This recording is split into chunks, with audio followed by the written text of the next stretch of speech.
Kapsalis, welcome to Muscle Talks. How are you, mate? I'm great. Thank you for having me. In a few words, if it's possible in a few words, because I've got a lot of questions, and to build the suspense, and before we go right into it, to the next interesting topic, who are you and what do you do? Okay. I'm a sports and performance nutritionist, first of all. This is my second master's degree. First of all, I started with nutrition and health. This is my first bachelor, so I'm a nutritionist. I like to, first of all, to explore nutrition, and this is the most basic thing for me. This gave me the advantage to proceed more into exercise physiology, for, of course, blood exams and the rest. And it's really vital to understand that nutrition, for me, it's the pillar of health.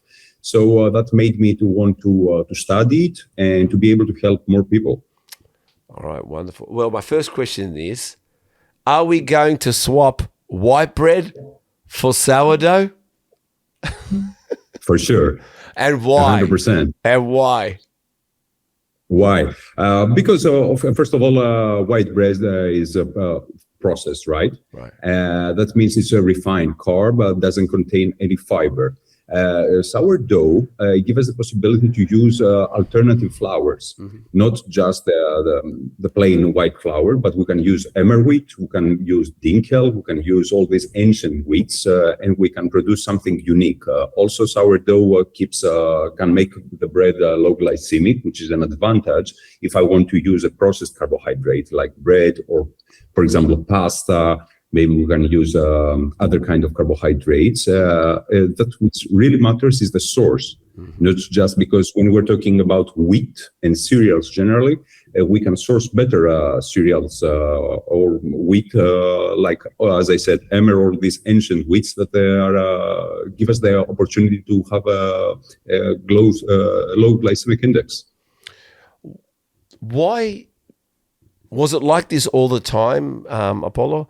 Or was it, or has the process changed, and has industry got involved, the money got involved? And why is it so processed? I mean, my example is this. Apparently, the pasta in Italy is better than the pasta in Australia or, say, in America. That's a great...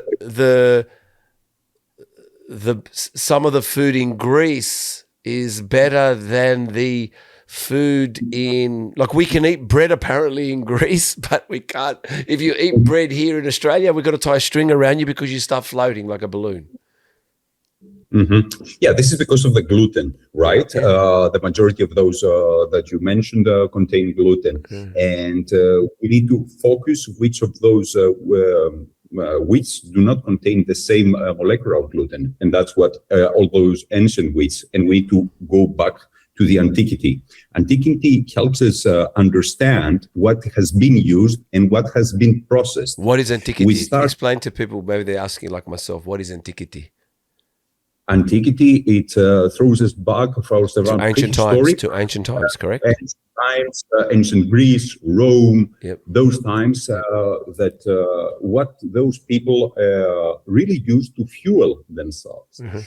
Because we are mainly talking about antiquity, and we need to understand two things. People just fuel themselves, not just because today we're fueling ourselves just to do everyday jobs or maybe go to the gym. Those people who were doing everyday labor, they were ready to fight a battle, which is really important. And we can see even how, for example, Alexander the Great, how he gave emmer bread to his army to fuel him.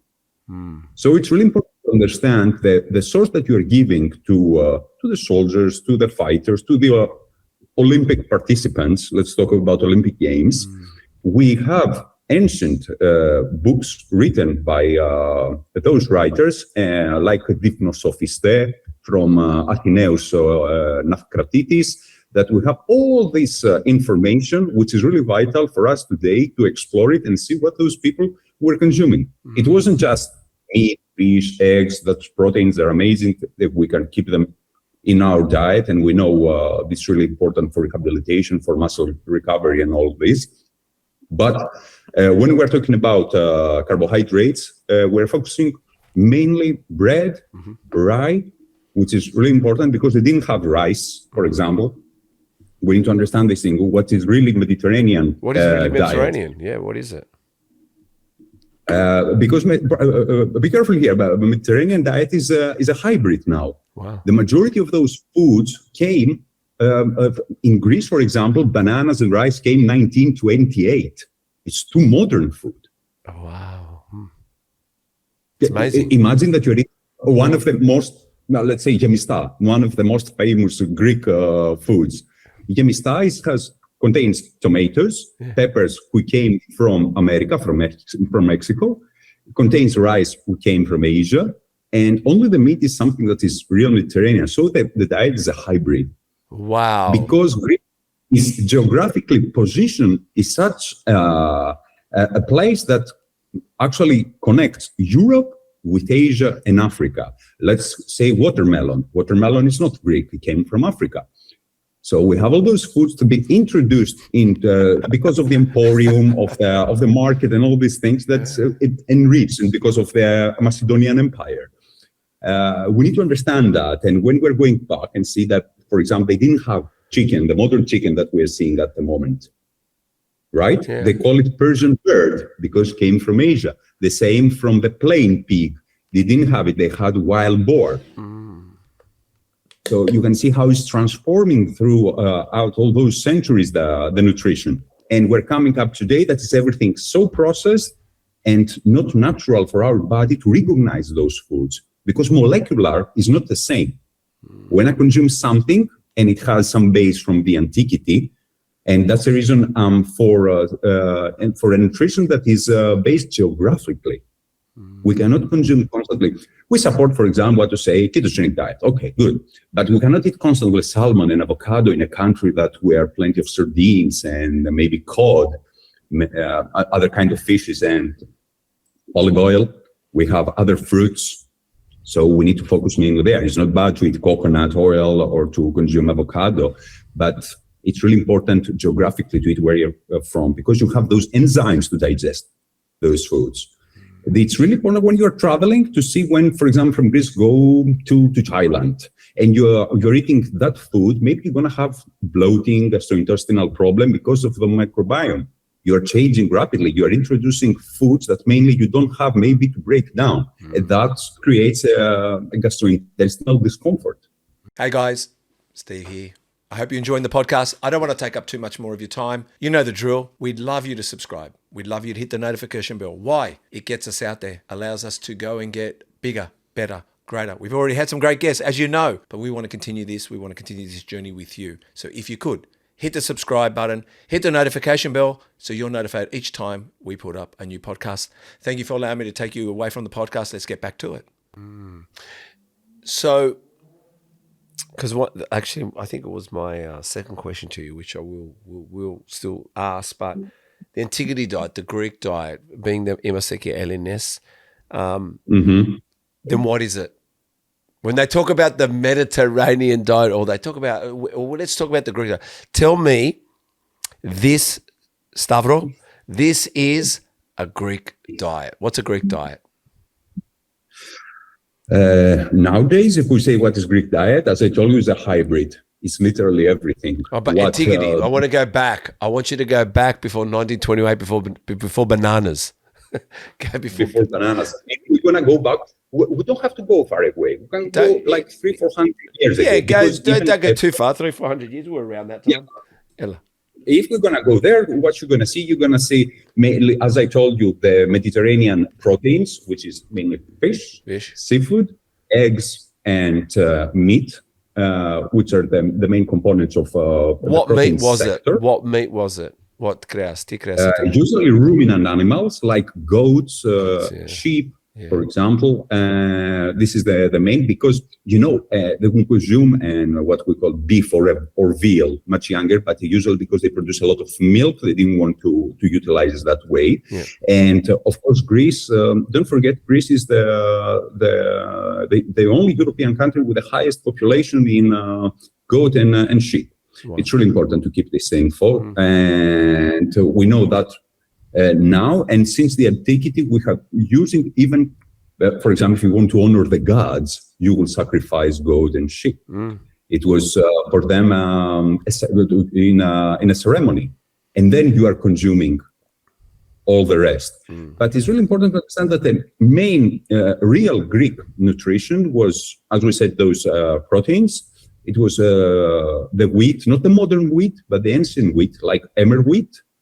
Because the oats, when they had the oats, they wouldn't consume it. They would give them to the animals. They're going to feed the animals with the oats. They wouldn't consume them. Instead, we have it as porridge now. Yeah, exactly. Because be careful. We have again the society, how it's divided. The poor people will eat legumes. They will eat oats. They will eat this stuff. And the rich people, the elite, will consume meat, eggs, cheese, which was also really hard to obtain, and a little bit of everything else. So the omega-3s, where they're going to get the poor from the internals, usually. If I'm going to ancient Athens to buy fish, the rich person will take the fish, me, I'm going to take the internals. So they're going to make the famous garum later, from garos, from gavros. They were making all those things. And as I said, plenty of fruits and vegetables that were, but as I say, plenty, not that we know today. We didn't have oranges. We didn't have lemons. We had mainly... we didn't have lemons? My God. No. We didn't have lemons. We act like we're the lemon culture of the world. Everything has a lemon on it. Everything squeezes a lemon on top. You squeeze the lemon, but it's not Mediterranean. Wow. And this is really, all those came after Marco Polo brought them from China, and with the Portuguese, all these things came, oranges, lemons, mandarins, clementines, all these things came way much later. Yeah, mandarins. We used you love it, Dora. We used mainly apples. Maybe we had... I would never have thought Greece apples. Wow, apples, go on. Yeah, apples, figs. We had a lot of figs. Of figs. Yeah, these are in ancient Greek recipes. Also, you can find plenty of figs. And so you see that it's starting narrowing down the variety. We didn't have a lot of things that we are thinking of today. Maybe some raspberries, that kind of berries generally, that kind of low glycemic foods. So, and seasonally, you cannot have it whenever you want. Or honey, for example. Honey was not produced like today. You can take 10 jars of honey, for example, to have it in your house. But back then it was real expensive to produce and have honey. With honey being, then it must be seasonal, or anything seasonal. Because even watermelon was seasonal, Miafora, you'd get... Even grapes were seasonal. You know. Also, but now we get it all the time. Tell me something. Because we get it whenever we want it, is the nutritional value depleted, or is it manufactured more? So are we just eating it for the sake of eating it, or are we getting exactly what a season was giving us? When we have it in a season, was it full of more nutrients, full of life, or are we eating something just to put it in our mouths? And I understand. Even though maybe you can find a good sourced fruits or vegetables that maybe they want to give you nutritionally what you need, some vitamins and minerals and all those things. The main thing is while you are eating something that, for example, it's heavy winter and you are eating something summery, so watermelon, you are giving in your body, in your organism, the possibility to think that there is abundance of something that is summer.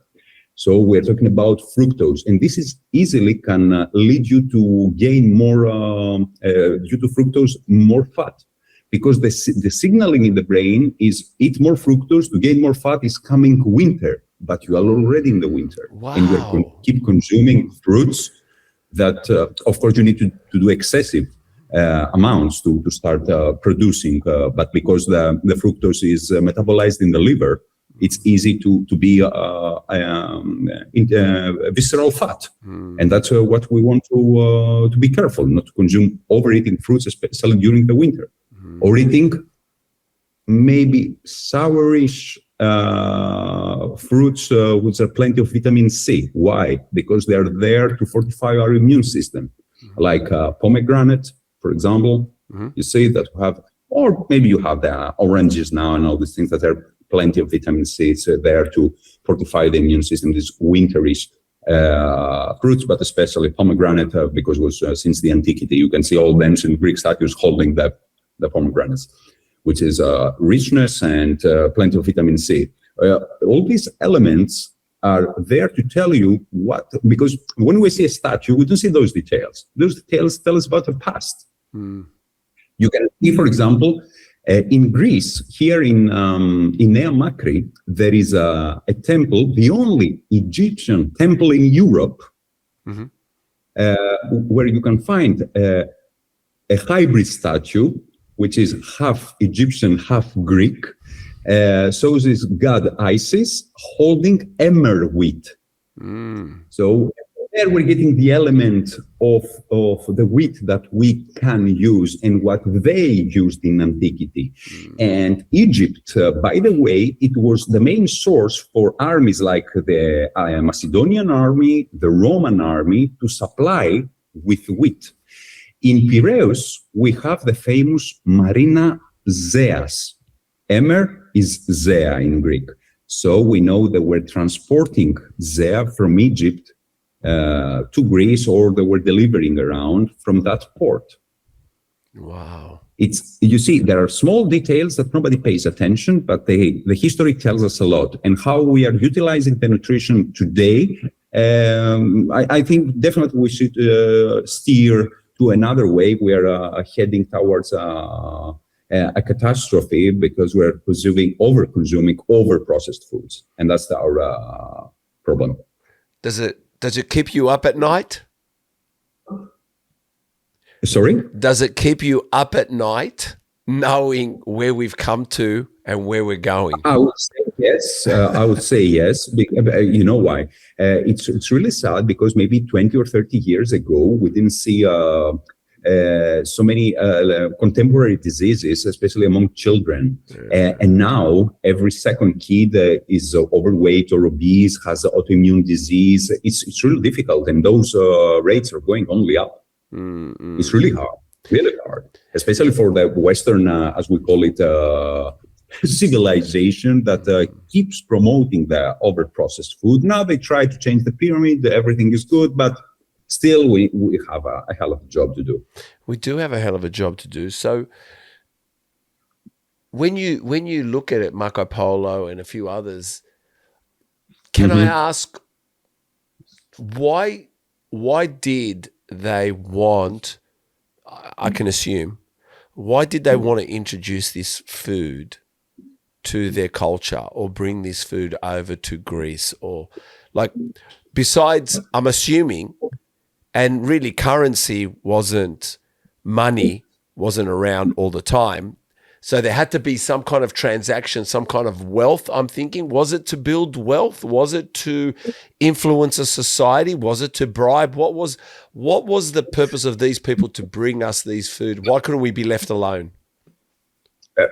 First of all, is the human curiosity, right? Yeah.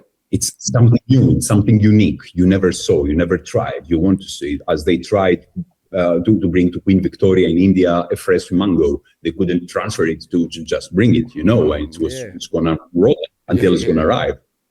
Yeah. So when she visited India, they wanted to bring her a mango that, all the time that was arriving, it was rotten. Yes. Over ribbon. So you have transportation issues, and back then it was a hell of a job to bring it back. As Alexander wanted to send back to Aristotle many stuff so he can study it. It was a requirement to send back to your teacher. He wanted new stuff that he found back then in India and all those places that he has been, back to Macedonia to see this. Like we have, for example, sea buckthorn. Sea buckthorn grows, for example, in Tibet and all those places. And they saw that horses, in Greek, sea buckthorn is hippophaes. It means the bright horse, because when the injured horses were eating from the bush of sea buckthorn, they were recover and have a shiny Skin. their skin. Yeah, their hair is gonna start shining. So they realized that maybe they should consume that, and we know at the moment that contains omega-3, omega-6, omega-7, and omega-9 sea buckthorn, and has plenty of vitamin C. Is that that's a grass? That's a grass, correct? Yeah, it's a bush. It's like a berry. Imagine It's like berry. a berry. Okay. Yeah, it's a berry.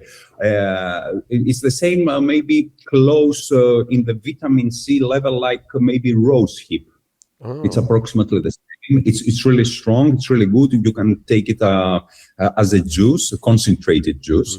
And usually northern countries can produce it because requires cold weather. So all this stuff, you see, it's arriving because Greece was expanding from, for example, back then Macedonia to India. So a lot of stuff like spices, fruits, new stuff were getting introduced, and then going to other places, to Italy, which was much. And after that, you have Romans. Romans expanded even more. So you can see that the food starting changing rapidly, the habits, all these things. And after you had invasions, other people. We had northern people, Vikings, with sauerkraut, with pickled cabbage, pickled cucumbers, all this stuff that were starting getting introduced from the northern countries, because you have only meat, fish, and that's it, and some eggs. You cannot produce something else. No green at all, right? Heavy winters. It's not like today that these people try to be vegan, for example, which is really hard. They're not accustomed to be vegans. They were living with -20 and -30. Literally, you don't have anything to flourish there besides fatty fish, right? Fatty meat, and that's it.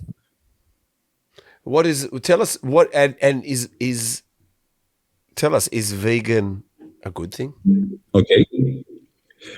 For me, vegan is another, I'm going to call it dogma, if you want, which is for me really bad to have dogma in nutrition. Nutrition needs to, for example, for nutrition, you need to have a wider spectrum. You can move in this spectrum and understand that every let's call it protocol, it's a tool. If I want to do intermittent fasting, is a tool. If I want to do ketogenic diet, is a tool. If I want to use a high carb diet, is a tool to do something, to regulate something. I want to increase my muscle tissue. I want to mobilize more fat, metabolize more fat, to do all the stuff. People, they try to be dogmatic. And this is really bad, because this can hurt your health. It's really, again, vital to understand that you need to have a goal, and this maybe it's going to change. This change as the science of nutrition is changing. More studies, more stuff that we understand about nutrition in a cellular level, what is happening, how this can compromise or help our health, and so on. So for us as scientists, it's really important to observe and to see, but not to follow blindly protocols that can, for example, as I said, create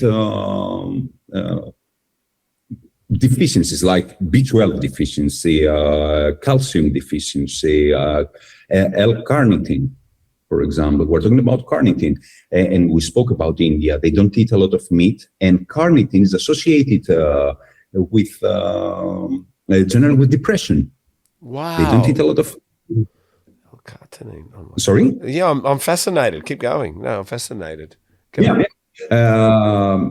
It's about depression. So we know that carnitine is associated with depression, and all those deficiencies that we are maybe monitoring nowadays via those blood works, blood exams, and so on, we are having some references, and those references they're equal to the population.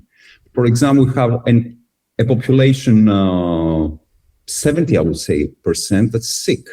They have a metabolic issue, an autoimmune, and so on. And those references are because of these people.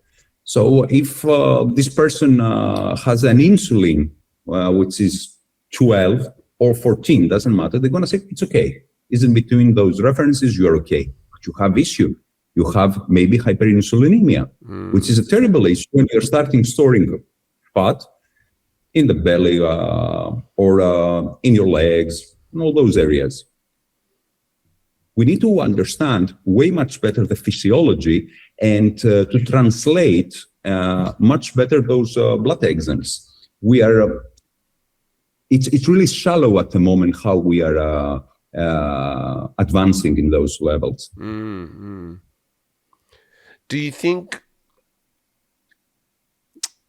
again, it's profit margin over people? And I think that, unfortunately,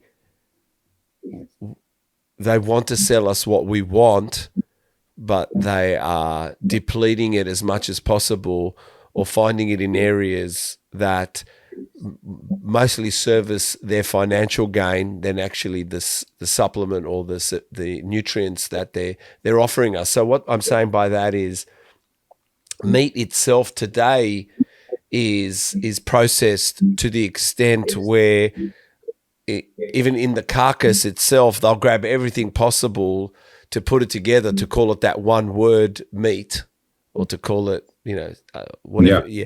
And then let's look at, like you said, let's look at the medical side of things. They got us doing blood tests that apparently they've told us certain insufficiencies or certain numbers. As long as you're in a range, you're okay. So in both aspects, we're not. We're eating something that isn't, which is harming us, and then we're going to go have it checked, and we're actually told, oh, it's not that bad. So you have the virus and you need an antivirus, right? Yes. And you need to sell the antivirus. But what's the thing? When it comes down to nutrition, this is true. You are trying to create a demand, and then you are just increasing the prices and you're selling.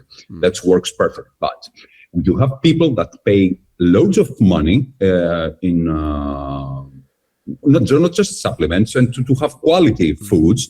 But here they have destroyed from the previous years their gut microbiome generally, the gastrointestinal system, and they have malabsorptions, which means if I'm going to have the best nutrition, the best supplements, they're going to help me maybe 40-50%, which brings us down that this person maybe pays, let's say, $5,000 per month for the nutrition and the supplementation, and absorbs half of it. So it's going to be, again, depleted because used to eat gluten, used to eat a lot of processed food, 1 million stuff. We know all about it.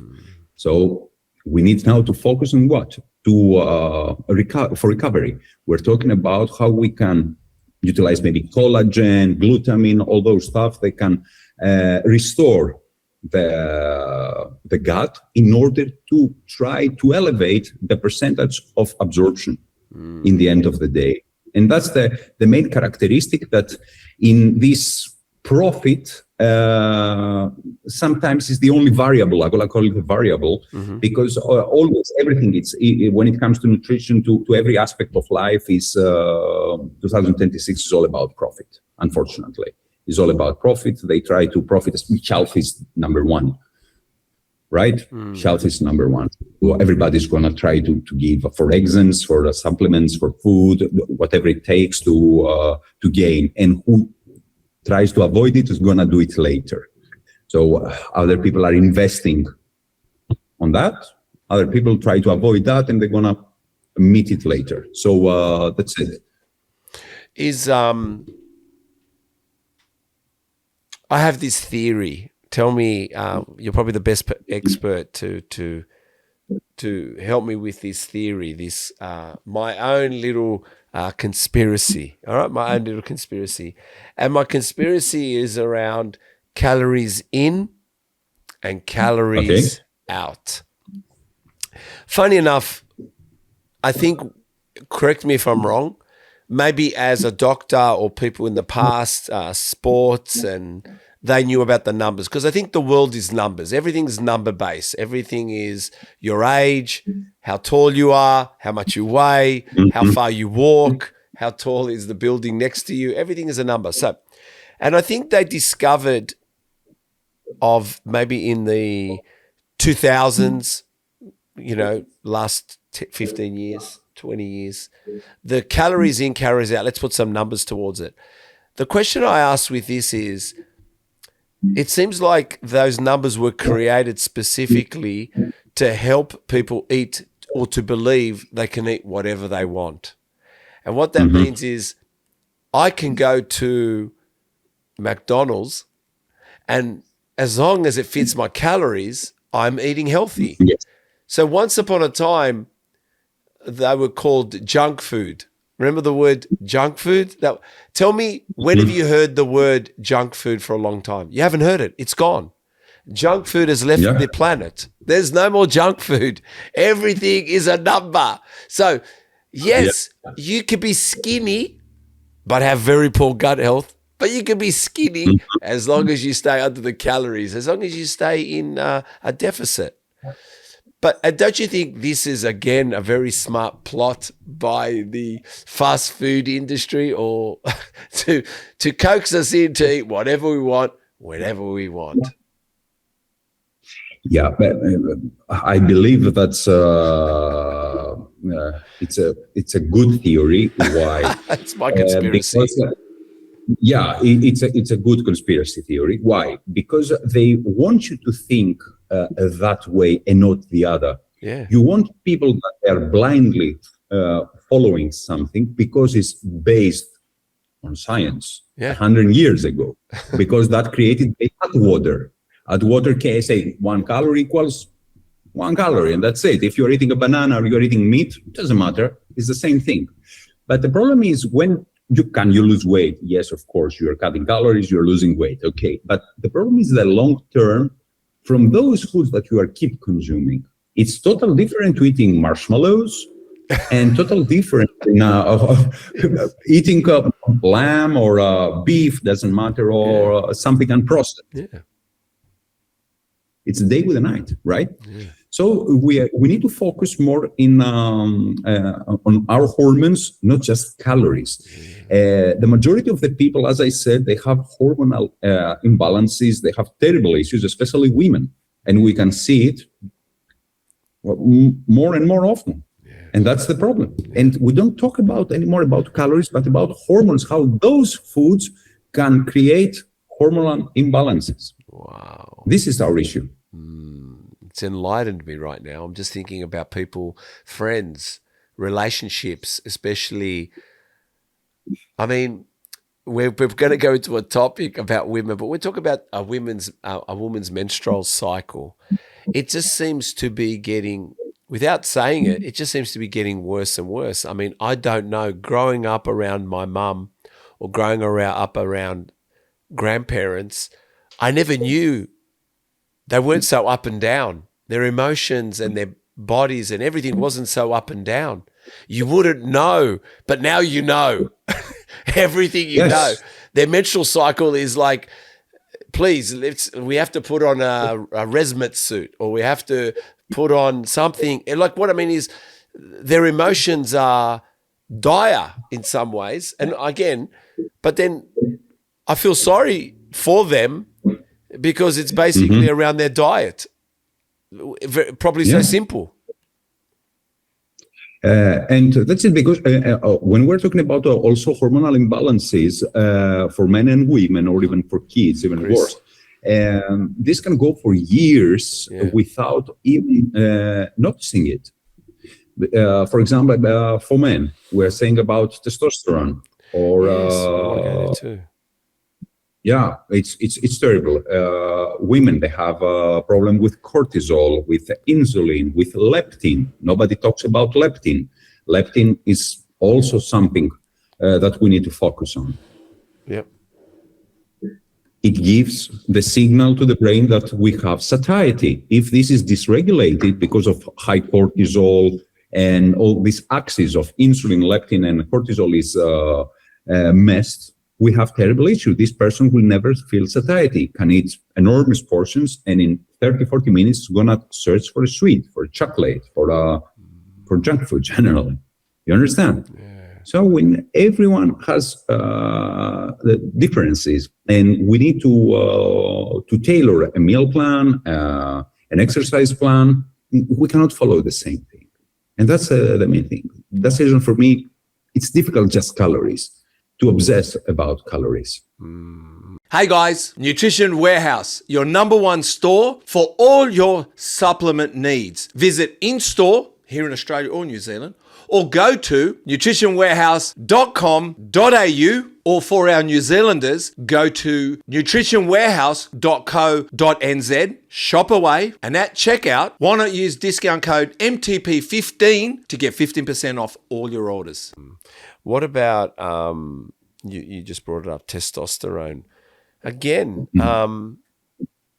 because I'm going to go to supplementation shortly, because I know it's something that you write that early on was part of what you discovered inside bodybuilding, right? Yourself, but which shocked you, surprised you, you know? But testosterone, like what, Apollo, why? Because it scares me. Like I'm 56. To be honest, I believe I'm stronger than I've ever been. The reason I say that is, firstly, I can't be fucked believing anything else. First and foremost, I'm not going to surrender to that thought with age. Why? Well, I'm just not, because I think everything takes effort. If I put the effort in, if I put the right fuel in, if I put the work in, there has to be a benefit in the end, or some kind of repayment for that, payment back.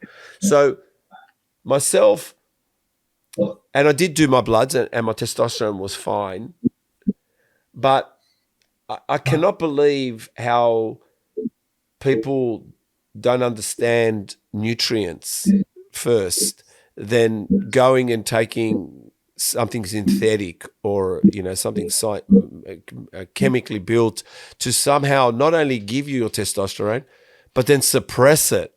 And not only suppress it, then you're stuck on this fucking pill where you could have just been stuck on food. You could have been stuck on exercise.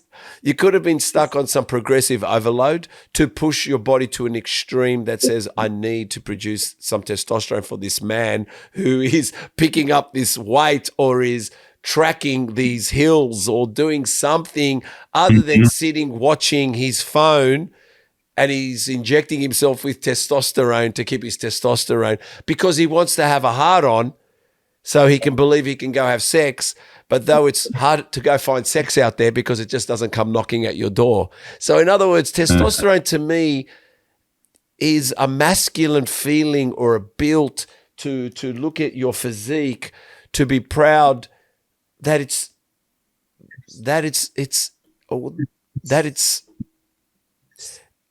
playing homage to what that torso should look like, not something that you can't see your penis anymore, but they give you testosterone instead of telling you to go onto a good diet. Because I believe to me the diet is, and I'll finish with this. If someone said to me, you have to give up 2 things and keep 1. And I said, what's that? They said, supplements, the gym, or food. Which out of the 3, which 2 would you give up? And I'll say I'll give up the supplement and the gym, because if I eat right, I still grow muscle. If I'm smart, if I eat so refined well and I stretch and I go for walks and I utilize that, I will still come up looking very, very muscular. So that's why I'm saying food is like the pinnacle of everything. Yeah, it's the king. You know, and you mentioned the age and all those stuff, and over my shoulders is Kuros, the internal youth. I can see you that. know. Yeah. And when we're talking about youth, we're going back to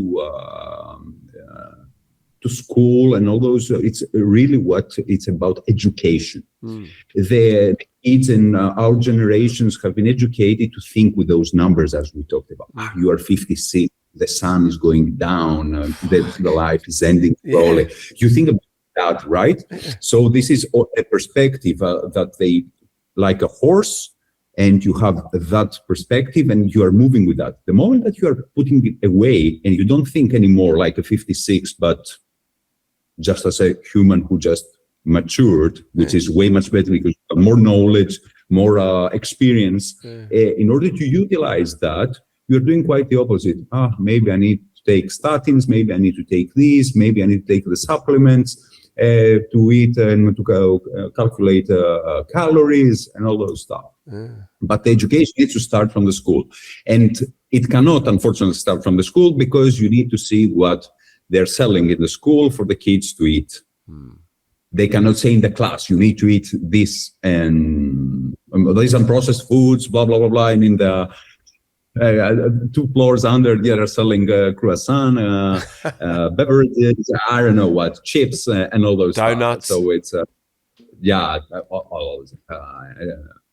well, tiropitas and all these cheese pies, and it's horrible.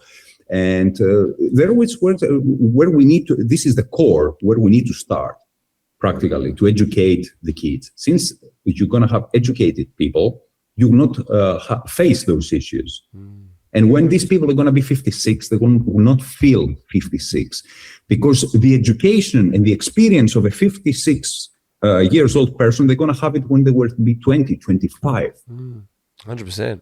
That's when I got it. Pretty mature.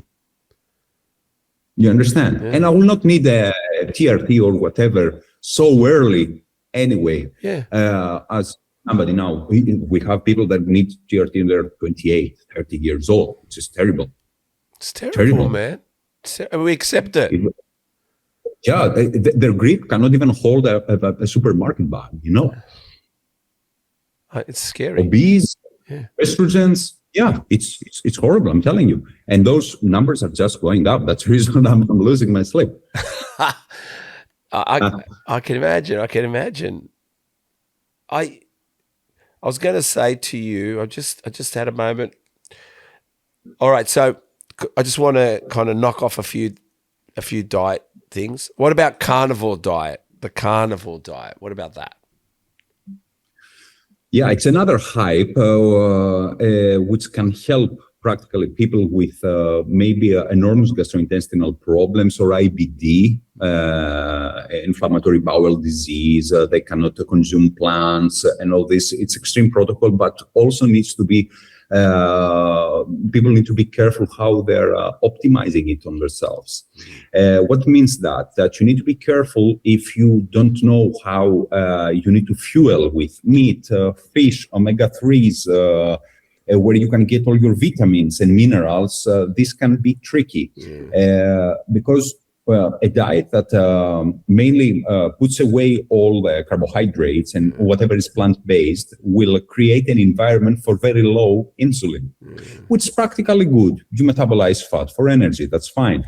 But sometimes this creates somebody to get dehydrated because you are losing rapidly electrolytes.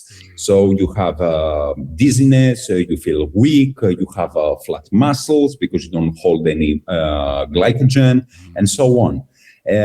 So maybe it's good to follow it for some period. I don't say no.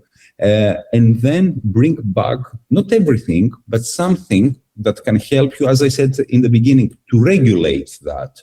Because this is not, again, I don't want to be dogmatic to follow carnivore or vegan or whatever, but to introduce things that can help you maintain, I don't want to say balance, but overall, this spectrum of health. Not to because I'm on carnivore, I need to take a supplement for electrolytes. I need vitamin C. I need this. I need that. And the majority of the people, what they're eating, especially abroad, not so much in Greece. I'm trying to change that here with all the videos and all the job that I'm doing. Fish, seafood, not omega-3s. Omega-3s are anti-inflammatory. Consuming constantly meat, which is okay, it's good, or maybe like a lot of chicken and pork that are omnivores, contain a lot of omega-6, which is a problem. They're inflammatory, pro-inflammatory they are. Oh my God, I eat a lot. I bloody eat a lot of chicken. I feel like, after listening to you, I feel like changing a few things, but go ahead, yes? Yeah, so you need to focus on ruminant animals. Ruminant animals, they have the ability to to create from the unsaturated and whatever they're eating, making it saturated fat. That's the reason you end up with a good steak, which is fatty steak, right? Makes it saturated in the body. And especially when it's grass-fed, has plenty of all those omega-3s. Eggs, which are pasture-raised eggs, a lot of omega-3s. We're trying to bring the ratio of the omegas, of omega-3s, of course, up, and not to consume so many omega-6. The same for people who are consuming a lot of nuts and all those things. They say, for example, walnuts, they have omega-3s. They don't contain omega-3s. They contain ALA, alpha-linolenic acid, which needs to be converted in the body as omega-3, 2%, 1%, I don't know, nothing, literally nothing. We have all these misconceptions, let's call them, or like carrots, they have vitamin A. They don't have vitamin A. Okay, they have beta-carotene, which needs to be in vitamin A, to be retinol, and so on. When you can find retinol, you can find in the eggs, you can find in the fish, you can find all those vitamin A in those animal-based foods. But I am pro to keep a mixture of unprocessed foods like vegetables, some low glycemic fruits, always seasonally with, of course, combine it with those animal-based foods, and some, if you don't have issues, let's call them dairies. Maybe you can have a yogurt, goat or sheep. You can have a feta cheese, which is amazing, parmesan, a lot of calcium, especially for women that they have osteopenia or osteoporosis. It's really good. 50 grams of parmesan cheese provides almost 600 milligrams of calcium, only for supplementation. Wait a minute, parmesan cheese? Jesus, I'm going to put a parmesan on everything. Know about. And they keep giving them supplementation for calcium, which is what you can do. Parmesan cheese. Jesus Christ, I'm going to have more parmesan cheese. It's how many grams did you say? How many grams did you say would give how much? For example, 100 grams of parmesan, it's approximately 1,100 milligrams of calcium. What? Oh my God. Yeah. It's the amount is crazy that you can find generally in Parmesan cheese or in but you can of course have feta cheese or Graviera, all those Greek cheeses that they are. Why feta? What's feta good for? Because go ahead, feta, yes. Feta cheese, first of all, the real feta cheese. What is real feta? What's real feta? Real feta cheese, it means that is 60% usually goat milk. Exactly. Right? And the other 40%, or depends, the mixture is going to be sheep milk. The Danish or white cheese that you can find as labeled as feta sometimes is just cow's cheese, which is also inflammatory. Wow. That's the reason because of the casein. I've got to keep up. Why? Because we have two parts. We have A1 and A2 casein. Yeah. What does it mean this? The A2, we need it because it's not inflammatory. A1, it is inflammatory, and it's mainly in some, let's call them tribes of like Holstein, some other cows that they produce mainly A1 casein, which is inflammatory and creates an opium in the gut because it's just changing one amino acid in the whole chain of the protein.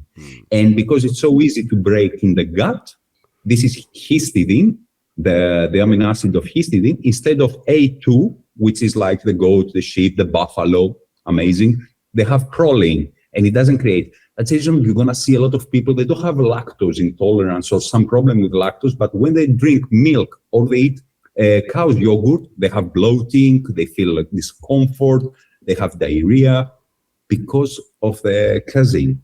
Wow. And tell me, only because I just bought it. I don't have a lot of milk, to be honest, but what is there benefit to raw milk? It has a lot of benefits, but it's with question mark where you are sourcing it from. Go ahead. Because it needs to be really cleaned properly. You cannot just consume. That's it. That's the reason it's really good. Maybe you can heat it up. Let's call it Celsius around 75 to 80 Celsius to kill any bacteria. Raw milk, it's the source. You need to clean the animal before. Really? It can contain bacteria. You can have poisoning. It's really dangerous, but has a lot of benefits. I will take you again back to history. Let's go back to antiquity. Yes. Why raw milk is really good, and why sometimes when a mother cannot breastfeed, what is the best alternative they have for the baby? And this is goat milk. And how we know that? When Kronos wanted to eat Zeus, the Rhea, his mother, hid Zeus where? In the island of Crete. Uh-huh. And there was the mythical goat Amalthea, where he was giving raw milk to the baby Zeus. So we know that the goat milk is really good alternative to mother's milk when you have an infant. So raw milk in its form, depending on the source, like just because it's cow raw milk doesn't necessarily mean it's good for you. No, you need to know if it's A2 or A1 casein or a mixture. For example, we'd prefer it to be A2. We'd prefer it to be A2, correct?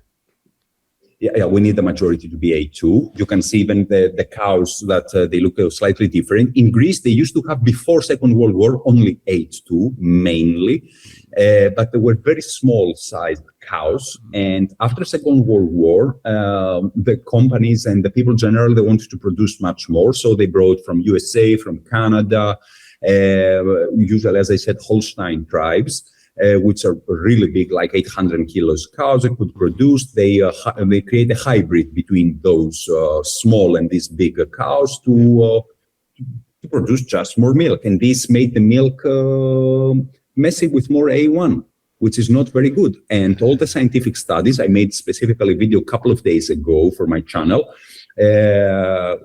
shows how it messes in your gut and create all this discomfort, and you don't feel well when you're consuming the A1 casein. Amazing. I still believe it's about profits. It's about compromising people and increasing your. You know what? The big scam there, because they brought all this. Imagine that you are bringing, let's say from Australia, you are taking 100 cows, you're bringing them to Greece to produce milk, and you say, I have Greek milk. Yeah. No, you don't have Greek milk. Just brought Australian, for example, cows to Greece to produce milk. Yeah. Because the cows stand on Greek soil, but you have Greek milk. Yeah. Do you understand? I know. Yeah, when you're bringing something from abroad, it doesn't make it that is geographically stands there. So simple. Yeah. And that's the reason I'm telling you, we need to be careful with what we're consuming geographically. It's not bad to eat an avocado, but as Greeks, mainly, something is there that is not very common for us. Well, I actually, you are a trailblazer. You are definitely one person that is. You must feel very alone at times. You're probably sitting alone at a table with friends, and it's going right over their heads. But you're an advocate for keto diet. Is that correct? Is that your predominantly flavor? Can you explain to us keto? What is keto exactly? Yeah, ketogenic diet is, I would say it belongs to the family of the low-carb diets. We try to avoid mainly a lot of starch. The main component of that, as I said, metabolically compromised people don't have the ability to utilize glucose properly. What does it mean this? That when I'm consuming something, if it's refined carb as white bread, as I was spoke in the beginning, or I'm eating a potato, which is a complex carb, the body is so compromised that cannot utilize it to create energy. Body doesn't care if you eat a potato or bread or meat or whatever it needs to do and to create energy, so can make the work to produce power. But overeating, overprocessed carbs, being compromised, it means that the body cannot anymore handle it. So if I'm going to eat an apple, which is an unprocessed food, which is really good food, I cannot utilize it, and the majority of that, maybe it's going to be fat, because during the day I'm eating and other foods that they're keeping really high my glucose. So with ketogenic diet, what we're trying to achieve, as I said, is a tool together with intermittent fasting to lower the insulin levels.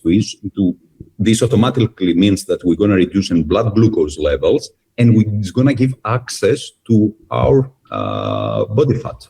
This is going to be the visceral fat, the subcutaneous fat, all this to start quicker, scientific way. Somebody's going to tell me, yeah, we can do it even with some carbs. Yes, but you will be able to utilize better and to exploit your hormones better. The thing is all about the hormones, not just about the calories. You can count calories and achieve something like that. But what you want to achieve is to maintain all your muscle mass, right? And to reduce only your body fat, because this means higher metabolism. Higher metabolism, not these very often meals as usually dietitians, nutritionists are talking about. You need to eat every 2 hours, 3 hours, doesn't matter. No, who can do it? An athlete who is metabolically flexible. We have this thing, the metabolic flexibility. What does it mean? That an athlete eats carbs and fats, can metabolize it for fuel and keep going and sustain to be 6-7% body fat. When you have somebody who is 45% body fat, it means cannot metabolize carbohydrates at all, and we need to convert into fat so he can feel satiety. And when the body doesn't receive any external food, it's gonna rely on its own body fat, the reserve, and that's pretty much all. Later, you don't have to follow a ketogenic diet. You can reverse it slowly to low carb to sustain for several months and to start reintroducing the good carbs. And that's all. And there, it's gonna be the best part of the story. You can add muscle tissue, have plenty of options, and you are metabolically healthy. So keto versus carnivore? 100% keto, I would say. All right, so 100% keto. So again, because like I said, we actually, like I said to you, it's not so much about bodybuilding and muscle talks. We just talk about the fact that we go to the gym or we're doing something about ourselves, and we are the average person, but we seem to be wanting to go and pick up weight or eat a certain way. You spoke about fasting. There's two things I want to ask you, because I've done the intermittent fasting. I haven't done it for a while, and the reason I haven't done it is a few reasons now.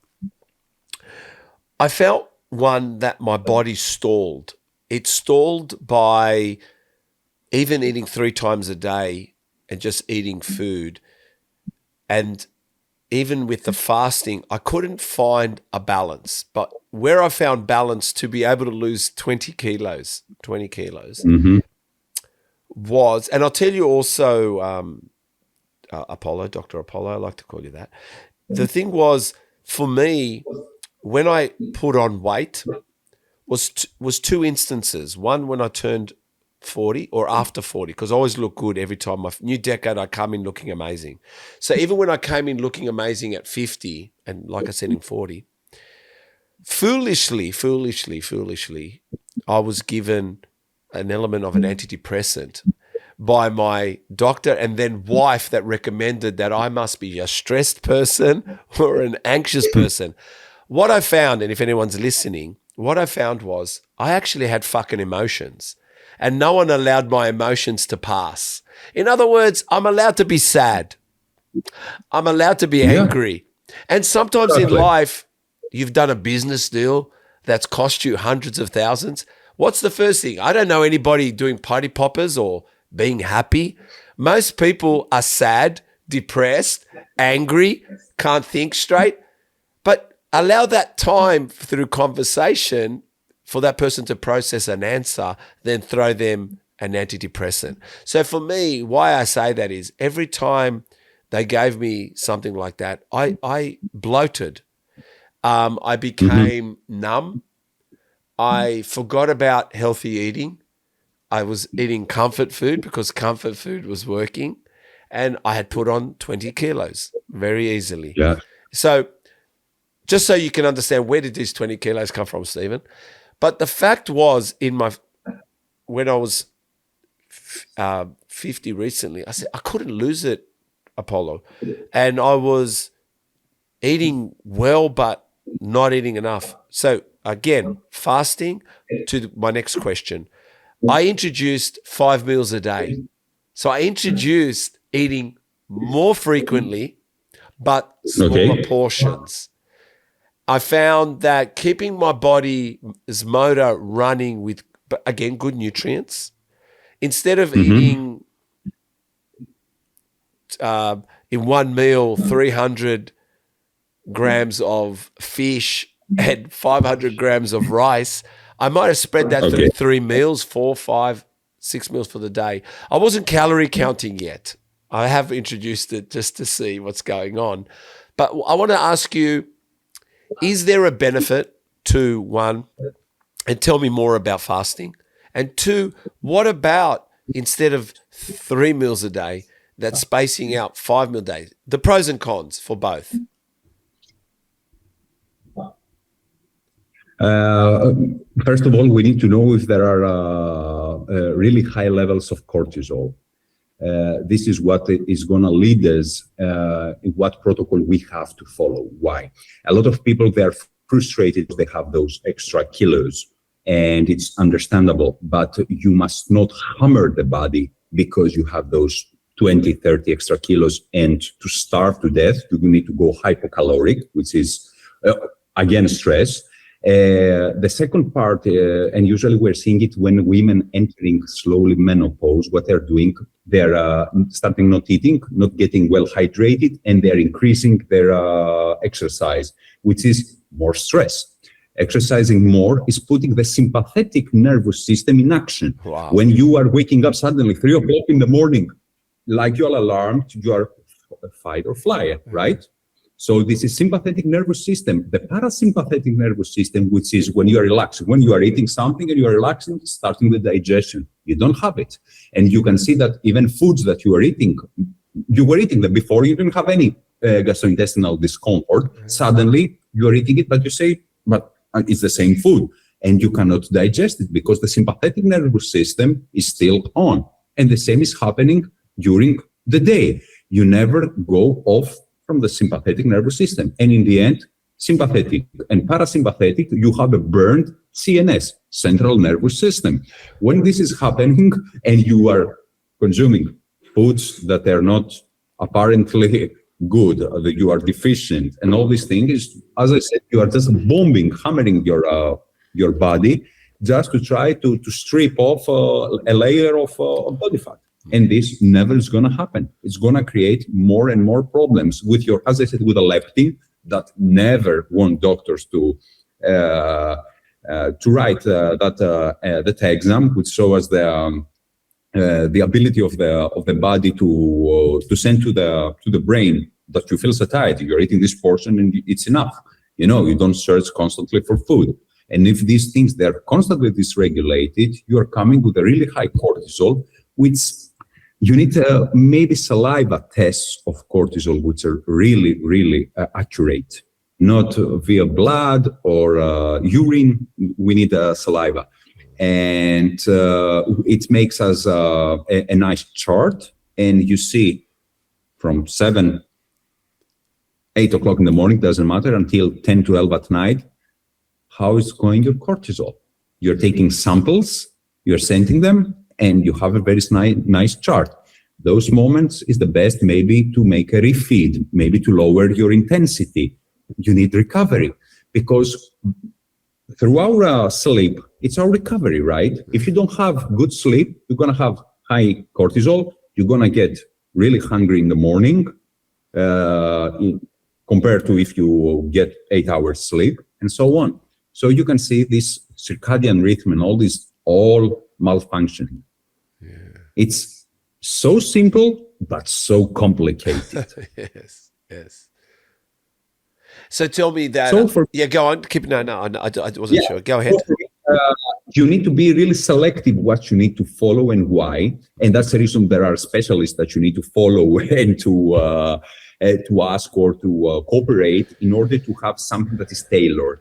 How many meals you need to eat, what exactly you need to eat. If you have deficiencies, what needs to be on your plate. For example, if you are deficient in iron, or your ferritin levels, which is the iron storage, are really low, it means that I cannot have meat with a lot of dairy products because calcium is gonna inhibit the iron absorption. Wow. And so on. So I need to know how I'm gonna create the plate for my client and so on. So we need to be really careful how we're gonna follow all these instructions and how, in the end of the day, if intermittent fasting, ketogenic diet, carnivore, vegan, doesn't matter, will benefit me.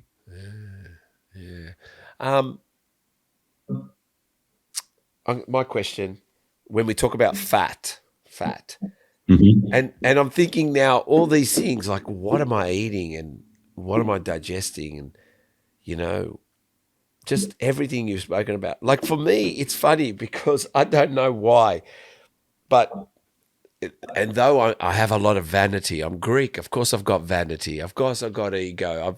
My father comes from the island of Samos. At the end of the day, who knows? But, and supposedly a para-Greek, I've also noticed at times I get fat deposits on my body. What is that? Do you know? I'm assuming it's communicating something to me. What do you think it could be communicating, fat deposits? Because one, Apollo, I don't eat fatty food really, or I suppose when I say don't, I have good fats, I guess. But I'm eating so well, yet I'm seeing, defects happening. Like I've had them checked. It's a fat deposit, but on my leg, and I think, where did this come from? Or on my rib cage, and I'm going, how come? I mean, why is this happening? Yeah, this could happen for several reasons, yes. But the main reason, maybe it's if you have two persons who are really muscular, you can see maybe the one is really defined, the other maybe, for example, it's more blurry, more fatty. Yeah. And this is maybe due to higher estrogen levels. Really? Okay, I'm writing this down. Yes. Yeah. Yeah, maybe foods like, for example, a lot of people are eating, tofu. They're eating some kind of seeds that they are high in estrogen, or strawberries, or I don't know, plenty of those foods. Maybe hanging around with women too much. Sorry, it's a bit of a joke. Sorry. So you understand, maybe this is just the perspective of the food that it can increase. Yeah. Maybe it's a type of women I hang around with. Oh my God, maybe that's what it is. That's the estrogen. Yeah, maybe not. Maybe whingers. To maybe hang around with whingers too much. Whingers. Yeah. I don't know, but yes.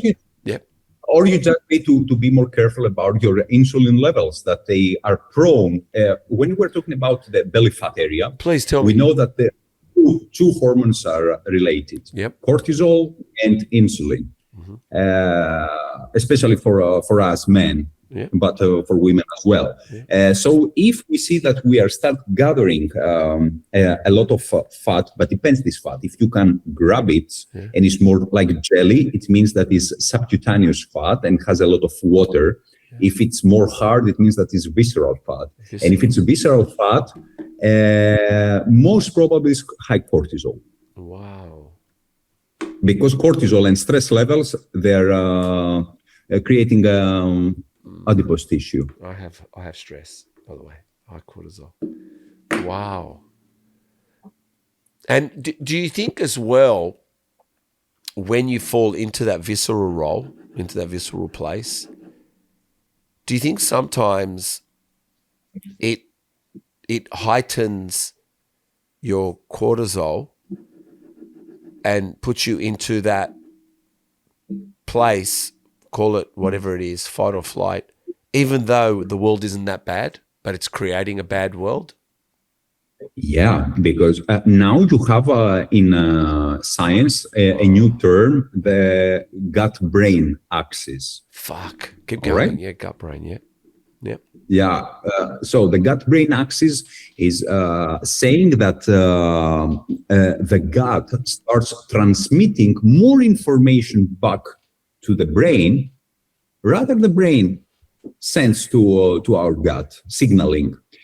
It means that me, when I'm frustrated and I have very high cortisol at night, I came back from a very bad job day and I don't feel well and I want to eat something to feel good, to increase my dopamine, the neurotransmitter, to feel good that moment. I'm eating a chocolate and I feel good, but this doesn't mean I'm going to feel well in half an hour or 45 minutes. But this is going to create a very bad environment, most probably in my gut, which is what's going to do, it's going to set a bad signaling later, because this is a vicious cycle that is going to keep happening. I'm going to search constantly for dopamine. What we need to search for is for serotonin, not for dopamine. What, serotonin? Go on. Serotonin is the precursor of melatonin. So I'm going to sleep much better. I'm going to feel much better. Is the, as they call it, the hormone of happiness, serotonin. And compared to dopamine is good for a blink of an eye. Scored my team, dopamine, I feel well, but maybe my team later is going to lose. Doesn't matter, But we're searching for serotonin, which is also produced. People think it's produced in the brain. No, serotonin. The majority of serotonin is produced in the gut, and that's the reason now the gut-brain axis plays a vital role, how we are now bringing and together psychology and nutrition. The latest study is showing that even people with bipolar disorder, when they reduce their blood spikes, they will start feeling way much better. So starts everything with the nutrition that is sent the signal for the gastrointestinal system back to the brain. So this is, without any argument, the best drug, let's call it. Nutrition is the best medicine. Hippocrates said that. We don't have to repeat it, but we know it's, again, since the antiquity. We have so much to learn from the antiquity, and we are keep ignoring it. We don't want to accept that those people knew way much better from what we know, maybe 4,000, let's call it 4,000 years after. I reckon we should. It's fascinating. It is. I reckon we should. I reckon we. You've never met Chris. Chris is the creative director here, and he's, his thing is film. He's a cinematographer. We should do a mini series, me and you. We should do even a 5-part, 6-part. How many? What do you reckon, Chris? We should do a real big series on Antigone. Do that. I think we should. Small parts. Doesn't have to be long, but I'm just putting it out there on this podcast. We'll talk about it when we get off. But I think we should put a YouTube series together, combining it with our socials, but where people can actually fucking go learn something, and we put film to it. I think so. I think it needs to be more. I think it needs to be more in depth than trying to convince people on a social media platform. Does that make sense? Where you're getting the dopamine hit for 30 seconds. Sorry.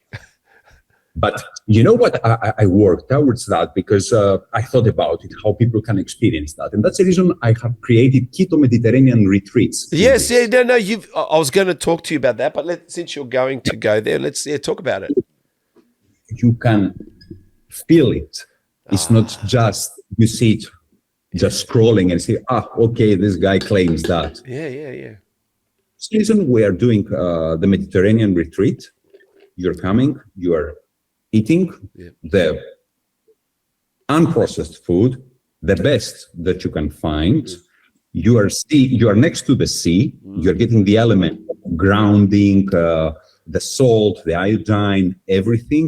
You are visiting archaeological sites. You are getting seminars. We had known doctors like Dr. David Unwin, Dr. Jen Unwin, Sean Baker.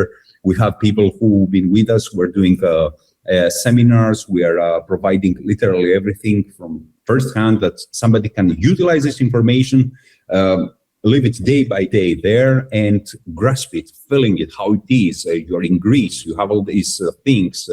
We're eating in tavern. How is to eat in a Greek tavern, in a fish tavern, in a meat tavern? It's an experience, and this is for me that why people should join such a thing. I have this towards the end of our conversation, but yes, you organize those retreats. You welcome people from all over the world, combining evidence-based nutrition, lifestyle education, and cultural context to help individuals reconnect with sustainable health in real-life conditions. I saw that you were talking to someone recently on social media. Like I said, big advocate for that. I mean, just listening to you, I mean, I thought I knew so much. I know nothing, but you know what's, I think why we know nothing, Apollo, the reason we know nothing, and I'll give you many reasons. Firstly, social media, what it's done to us. I think first and foremost, this thing has killed my dopamines. I don't know where to find dopamine anymore because this thing not only satisfies me so quickly, it destroys me so quickly that when I used to like riding my Harley, who needs to ride his Harley? I just sit here for 1 second and laugh at someone's joke and I'm done for the day. Where before I'd go outside and wash my Harley Davidson and get myself ready for a ride, even go inside and have a shower and want to be nice and then jump on it, go for a nice ride. Keep the dopamine hit going for hours. Now we're crashing and burning and raising and crashing. Like this thing, I think I need help. I need something to tell me because I make a Greek coffee, φτιάχνω ένα ελληνικό καφέ, para να καθίσω έξω σιγαρέκλα with a vitamin D and just enjoy myself. I have to take my fucking phone with me.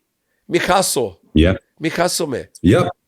It's animals attached up to us, you know, and this is this is the conspiracy theory. This has been created in order to manipulate the situation and create all this, not to be able to find dopamine, to be depressed, to experience what we're experiencing. And many times, even because, as I told you, most of the months I live in Bosnia and Herzegovina, and I did that. I'm there very soon. It's going to be 15 years. Because it's a rural place. Why? Why do you live there? Why? Because the place is it's pure. It's not industrial. Doesn't have a lot of visitors. Still, you can see oxes. You can see sheep on the road. You can see cows on the road. You cannot experience these things anymore anywhere in Europe. You know, it's like these old Greek villages. So you see the donkey walking on the road. You can go to the next village, grab a fresh lamb. You go down to the river, they have a trout you can get, or another fresh fish. Things that now in Athens or generally in Greece, you cannot get. Fuck. It's full of cement, you understand? Yeah. And this makes you sick. And at night, I'm able to sleep without to hear anything, any sound, and I can have my car unlocked with the windows down, and nobody's gonna take it. Let me guess. You could probably see the stars as well. Yeah, sure. That's what I'm saying. We don't even see those anymore. Yeah, and you can do that. You can see Ursa Major. You can see whatever you want, which is it's top class. You can again, if you cannot experience it. And Greece is an amazing place and still has, you can go to place. And that's the reason when I'm in Greece, I'm usually around Marathon, and which is at least 40 minutes out of Athens, because you get, again, this feeling next to the sea, not so populated. You have the forest. At night, also here you can see sometimes some foxes, some wild boar. It's still this feeling. I cannot this anymore, this cement, because I grew up in the center of Athens. So for me, it was really hard because 24 hours, beep, music, somebody screaming, something is happening. It's like New York, you know. Yeah, of course. Athens is like New York. It scares. And this, raises your cortisol levels. You don't have time to sleep. You don't have time for recovery. You cannot unload, to unplug yourself from this thing. Yeah. So unbelievable. I love this conversation. This is amazing. All right. So what I'm going to go quick, let's just go here. Bodybuilding, because you have bodybuilding also, and then we'll go, because you deal with elite athletes, and I want to talk about that. But first, wait a minute. First, sports entered my life seriously through basketball. I played competitively with the Esperos BC basketball club. We won third place in the Greek championships under 18 in 2005 and first place in 2006. Those years were formative. They showed me what structured training really means. They showed me team hierarchy, coaching systems, recovery protocols, pressure, performance cycles, everything. I saw how athletes are built from the inside, not just physically, but psychologically. That experience gave me an insider's understanding to high performance environments long before I formally studied them. At the time, I was deeply involved. At the time, also, you were deeply involved in bodybuilding. And bodybuilding was where my direct relationship with nutrition truly began. It forced me to observe how foods changes body composition, recovery, and energy. My question to you is, well, firstly, tell us more about this, but also tell us why initially that you, because I want to know firstly what we said, but what got you to start bodybuilding? And what was it fundamentally for? Was it possibly just for you aesthetically? Did you want to continue because you seem a competitor to compete? And what exactly, what does the gym mean to you? I think the possibility that and the opportunity that we have with the basketball club, because it's a small club from Califea, from Athens, to win the championship. I think it was, you cannot even think about it. We won Panathinaikos, we won Olympiacos, we won Panionios, so we won all those great teams in the finals. You know, it had even teams from Thessaloniki. You can see how a small club can getting transformed into something else that pays attention how what we're gonna eat, what if we're gonna take enough time to rest, if we have time for our weights. We need to be careful when we're going to do our weightlifting, to combine it with trainings of the basketball and so on. So that starts giving you a stimulus of something is changing. It's not just I'm taking my bag, going for a training, playing the game, going back home, and so on. And for me, this was, as I said, transformative. Because later on, when I wanted to do the weightlifting, because we have images, and I grew up with images of usually more 90s of bodybuilding and that, but still we have Arnold Schwarzenegger and all the elite, for example, Frank Zane. That's what I say. Yeah, I love Frank Zane. I had him on the podcast. You know this? I've had Frank Zane. Yes. And I had Tero going.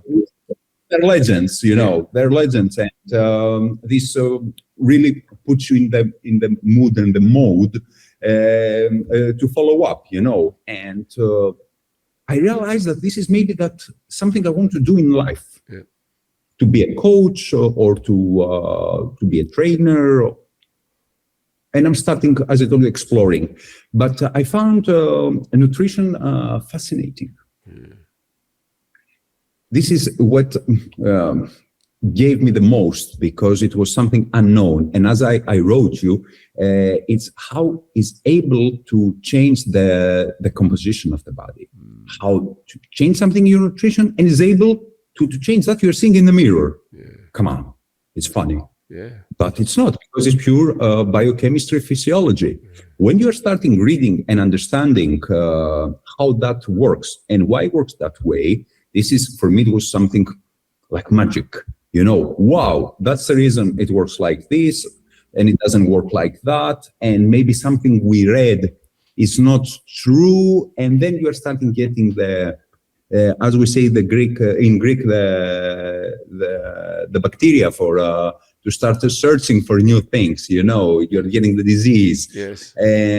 It was amazing. And then I decided that this is what I want to do. I studied my bachelor's degree in nutrition and health. And then I posed in Spain. I went to Universidad Europea Real Madrid graduate school for sports nutrition. Currently, I'm in the University of Portsmouth in England in sports nutrition. And meanwhile, I finished in Spain also it's just a certificate for football nutrition, specifically because I have, as I wrote, elite athletes in first league, national team, and people who are participating in Olympic Games. Because these people, they cannot just follow a random diet. Everything needs to be precise, Yes. what right before the game, how they need to be hydrated. Every detail plays a major role, how they're going to perform. It's all about performance. And since I combined the past with what I saw in the future, is what I'm here today. And luckily I had the possibility, because it was difficult through all these transitions between Greece, Bosnia and Herzegovina, and so on, to study. And we had then the pandemic, which was a little bit stalled, the whole situation with the universities abroad and that. But luckily we managed in that to finish the sports nutrition. And I hope so next year I'm gonna do in the PhD finally. Wow. And also, you, alongside your clinical and athletic work, your work spans metabolically, obviously fixing gut health alongside not just elite athletes, but you're dealing with everyday people, with complex metabolic. And some of the things that you look at is like insulin resistance, which you spoke about, but type 2 diabetes. What causes type 2 diabetes? As far as we know, it's for me the over-processed foods, and a lot of people, they're gonna blame the genes, but this is the genetic, which I don't believe. I believe that genetic, it's like 1%. The epigenetic is the problem. The environment, what you choose to eat, if you exercise, your daily habits. How I can say it, what you have in your fridge and in your pantries. This is it. This is diabetes. If you keep eating raffinated breads, pastas, sugars, and all these things, of course you're going to have diabetes your whole life. You don't need something else. And if you have the 1% from your parents, of course you're going to accelerate the whole process. Yeah, of course. It's not something that you can escape. But what you can do is, even though that you may have now insulin, you are insulin resistant, or you have diabetes type 2, you can reverse it. And it's proven that you can reverse it. You need to just change eating habits. You need to change way of eating and living generally. And you can do that. You can do. And I'm very proud, actually, for myself. I'm doing my my thesis on the university about how reversing the diabetes type 2 with low carb diet. it was extraordinary that the elements that you can find since the antiquity again, because I'm writing and I'm obsessed with the antiquity, and that's the reason that I mention it constantly, the elements that you can find, how, for example, people knew that this person has diabetes, because this person will go and pee on the land, and if gonna come the ants to eat the sugar from the pee, knows that he has diabetes, has excess sugar in the urine. So you have all these beautiful details telling you how the body actually has the way to signal what is happening, and to scream if something is going on. If, for example, if I have, let's say, some scars or things on my skin, generally that something is going on probably with my gut. Psoriasis is not a skin problem; it's a gut problem. Just what is the skin? The skin is a protection. It's a layer of protection. But what doesn't like the gut puts it on our skin. And the skin is the biggest organ. So we need to be careful and to understand how this works and how it's correlated. How do you feel about our aging population?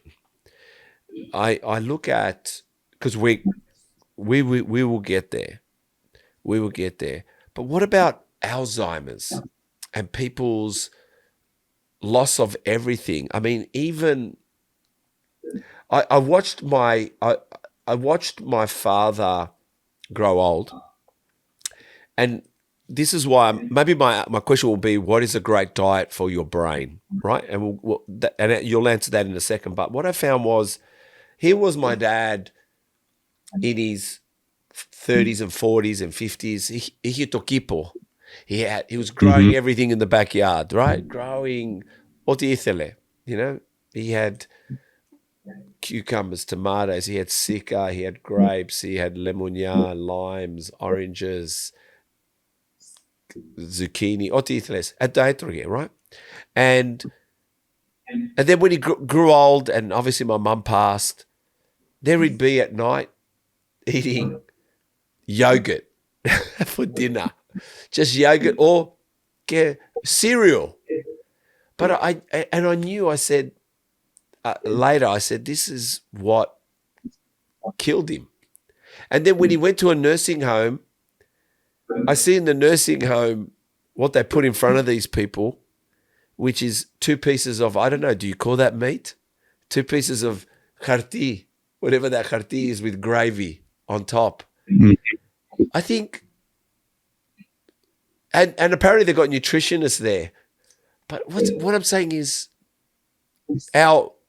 watching the aging population in front of me when I go for walks or when I'm there, one, they seem to be having helpers, a lot of walking frames. I've never seen so many walking frames in my life. If I knew, I would have invested in walking frames 20 years ago.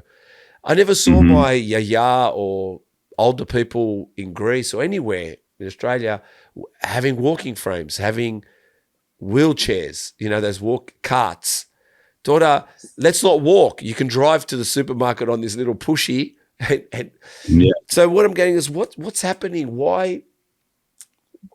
What is it, one, that our brain needs as we get older to not or fight Alzheimer's? And why is the diet becoming so bad as we age, even worse?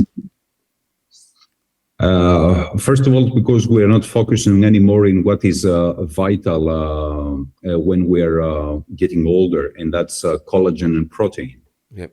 We keep consuming stuff that they are mainly really, let's call it, not sweet, but for our palate, very attractive. And these are carbohydrates, processed carbohydrates, usually with processed fats. A sweet is processed carbs and processed fats. So it tastes, and very poor in protein, right? Yeah. So it tastes really good. And what we want when we're getting older is to have a structure. And this structure to be good needs a lot of collagen, which is protein, the collagen, and protein. And we need to focus there towards the fuel. Carbs and fats are fuel. Fats, we need them also for some hormonal things. Yeah. But if you're going to keep them in balance and you focus on protein, you're going to see that you're going to age way much better. Plus, you're going to have more muscle tissue. And it's not, you can see on social media, you have people that are like 80, 90 years old deadlifting. Yeah. Right? Yeah. Yeah. So you can see that those people, they're not in a wheelchair or having canes or literally nothing. So this is what plays a role when it comes down to nutrition. We need to focus on protein, plenty of collagen, and carbs that are keeping really low our blood glucose and insulin, which means doesn't spike it constantly. If I need to spike it, when I need to do it, maybe after my training, when I'm really anabolic, I can take everything, put it into the cells and transfer it. If I'm sitting like now and I'm just eating carbohydrates, it's not good. And in sports nutrition, we have periodization of carbohydrates. If an athlete is injured and let's say he's going to stay out for 3 weeks, 6 weeks, or 6 months, doesn't matter, he starts developing insulin resistance, not pathologically, but the body cannot tolerate the same amounts that he was utilizing before as fuel. Carbohydrates are a super fuel, needs to go out immediately. That's the reason we have small storages in muscle and liver tissue, right? You have like 2,000 maybe calories, let's call it. You don't have more. You don't have capacity, but fat, you have a lot of capacity. And fat has 9 calories, which means it's double and even more from 1 gram of carbohydrate, which is more dense as an energy, but slow released. That's a reason, for example, walking. Walking is, they think that it doesn't do anything, but walking is a great exercise because it keeps lower cortisol, really important, and burns fat as fuel. So walking is really good because keeps cortisol really low. It doesn't make you to destroy you hormonally, as a lot of people, as I told you, they're doing. They don't see results. We're going to increase intensity. And this intensity sometimes is good. We don't say that it's not good. It's really good. But you need to know how strategically you're going to input that intensity into your program. Otherwise, it's going to metabolically burn you. And you're going to destroy, as I said before, your central nervous system by having activated sympathetic nervous system constantly. And then you need to take adaptogens like ashwagandha, radiola, rosea. You need maybe magnesium and all those to try to calm down your nervous system. What about the brain? What's good for the brain? For the brain, what's good? That's a good question. Alzheimer's, it's on the rise, everything going on. And that's because usually we can see in the nerves, the myelin that they have around the sheath is destroyed because usually people don't consume enough of good fats. They need to understand that these low-fat diets are not good, are not healthy.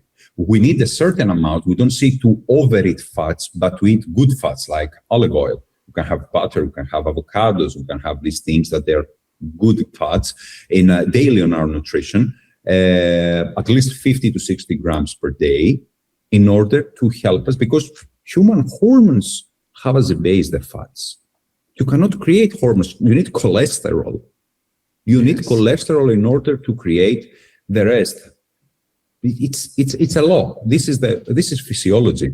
So cholesterol is good. Yeah. Then why have doctors made it such an evil? They wanted it to create this chaos with cholesterol, and we don't say that cholesterol in super high levels maybe it's good, but to have a certain amount of cholesterol in your body, especially women, that they have, it's a different world from men when it comes to hormones. They need cholesterol. And suppressing, and now let's be honest, more and more studies are proving that cholesterol is really vital for all these functions in the human body, and they try to suppress it. And it's not, again, it's really funny, but statins is the number one prescribed drug in the world. Statics, yeah. And tell me about conspiracy theories. I know. What about peptides and those suppressants too? Peptides, I don't know yet. We have to be really careful.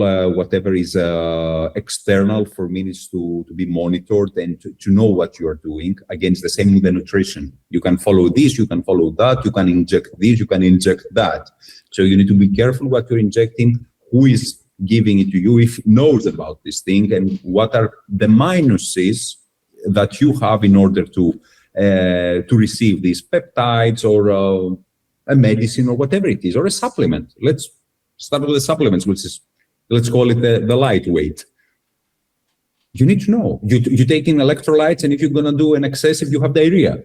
So you have a side effect. Yeah. You understand? A lot of people think that supplements, or let's talk about creatine too. Yes. That is, what's going on with creatine? Creatine is the hype now, especially in Greece. It's the hype everywhere at the moment. Yeah. It's the answer to everything. Yeah, it's for me, but you need to exercise regularly. You need to have a form like CreaPure or CreaVitalis to be clean, because now it's sourced from China, has other ingredients too that maybe we don't know how can compromise later your health. I feel, all right, before I say this, so bodybuilding also exposed you early to supplementation culture, which you quickly realize how much of what was being followed lacked scientific depth. So yes. Did this one frustrate you? Did it expose you to the lack, the lies, the smoking mirrors, and the placebo effect of what they're telling us these supplementations do? I'm going to explain that. And that's the reason at the moment I'm doing a scientific study with some other professors, influence vs evidence, when somebody regularly chooses to take a supplement. Because I saw a friend take creatine or electrolytes, doesn't matter what, I should take the same. It's going to work the same for me, or a protein, and so on. So that has created a false image for what supplement can do. Or my friend maybe was combining it with anabolic steroids or whatever, and me, I thought because she's taking creatine, I'm going to look the same in 6 months. So this perspective and the angle that we see things, maybe it's fake. We just see the shadows of the real thing. It's the Plato cave, if you know about Plato's cave. So we need to be really careful when it comes to those supplements, and it's what we are trusting, if they're third-party tested and all those things that nobody talked about it. We didn't know this info. It wasn't out. We were blindly taking whatever. If it was inside there, just creatine or a pre-workout with caffeine and L-citrulline or whatever, or it had the magic dust, we didn't know that. We were just blindly take a scoop of that, mixing it with water, and skål. That's it. We had a papa in front of us blessing us. Just hopefully it will work. Yeah.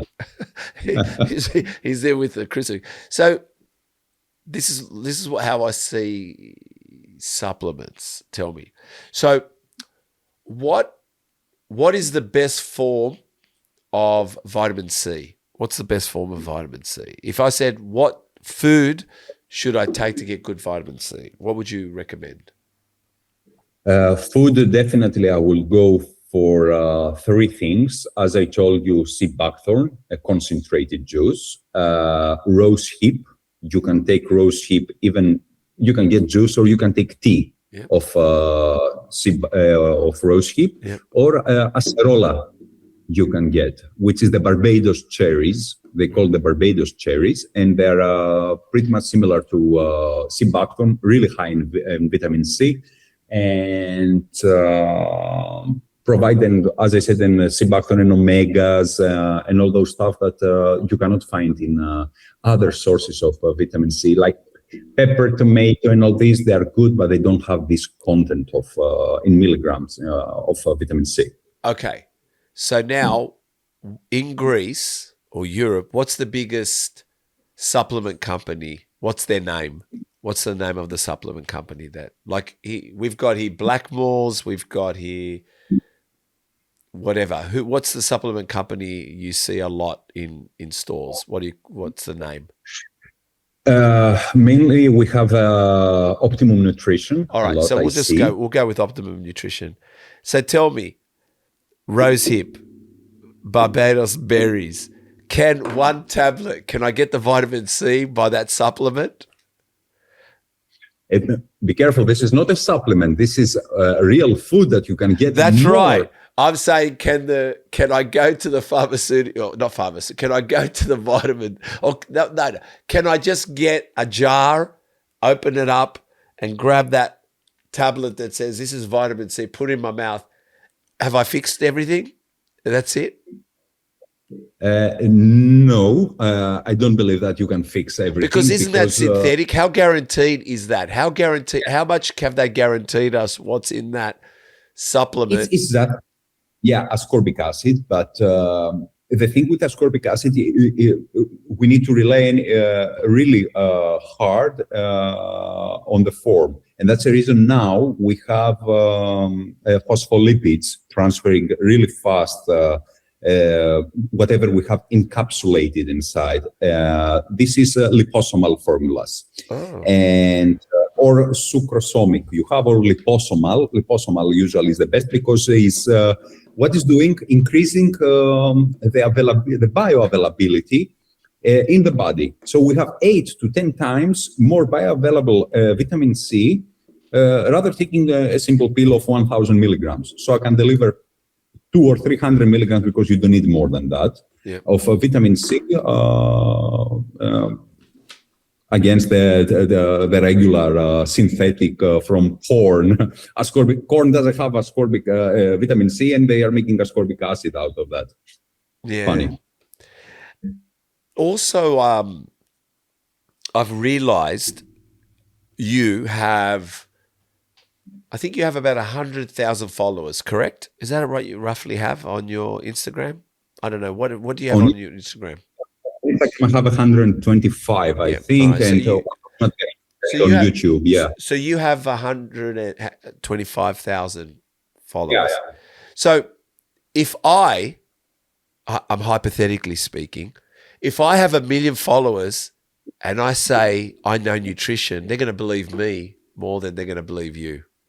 Because social media now has become that if I have 1.2 million followers and I go do a 3-day nutrition course that cost me $1,000 or $300, that gave me a certified 3 and 4 PT course plus a little bit of a nutrition course, suddenly at 1.5 million, I'm validated because I'm an expert. So I can sell you creatine.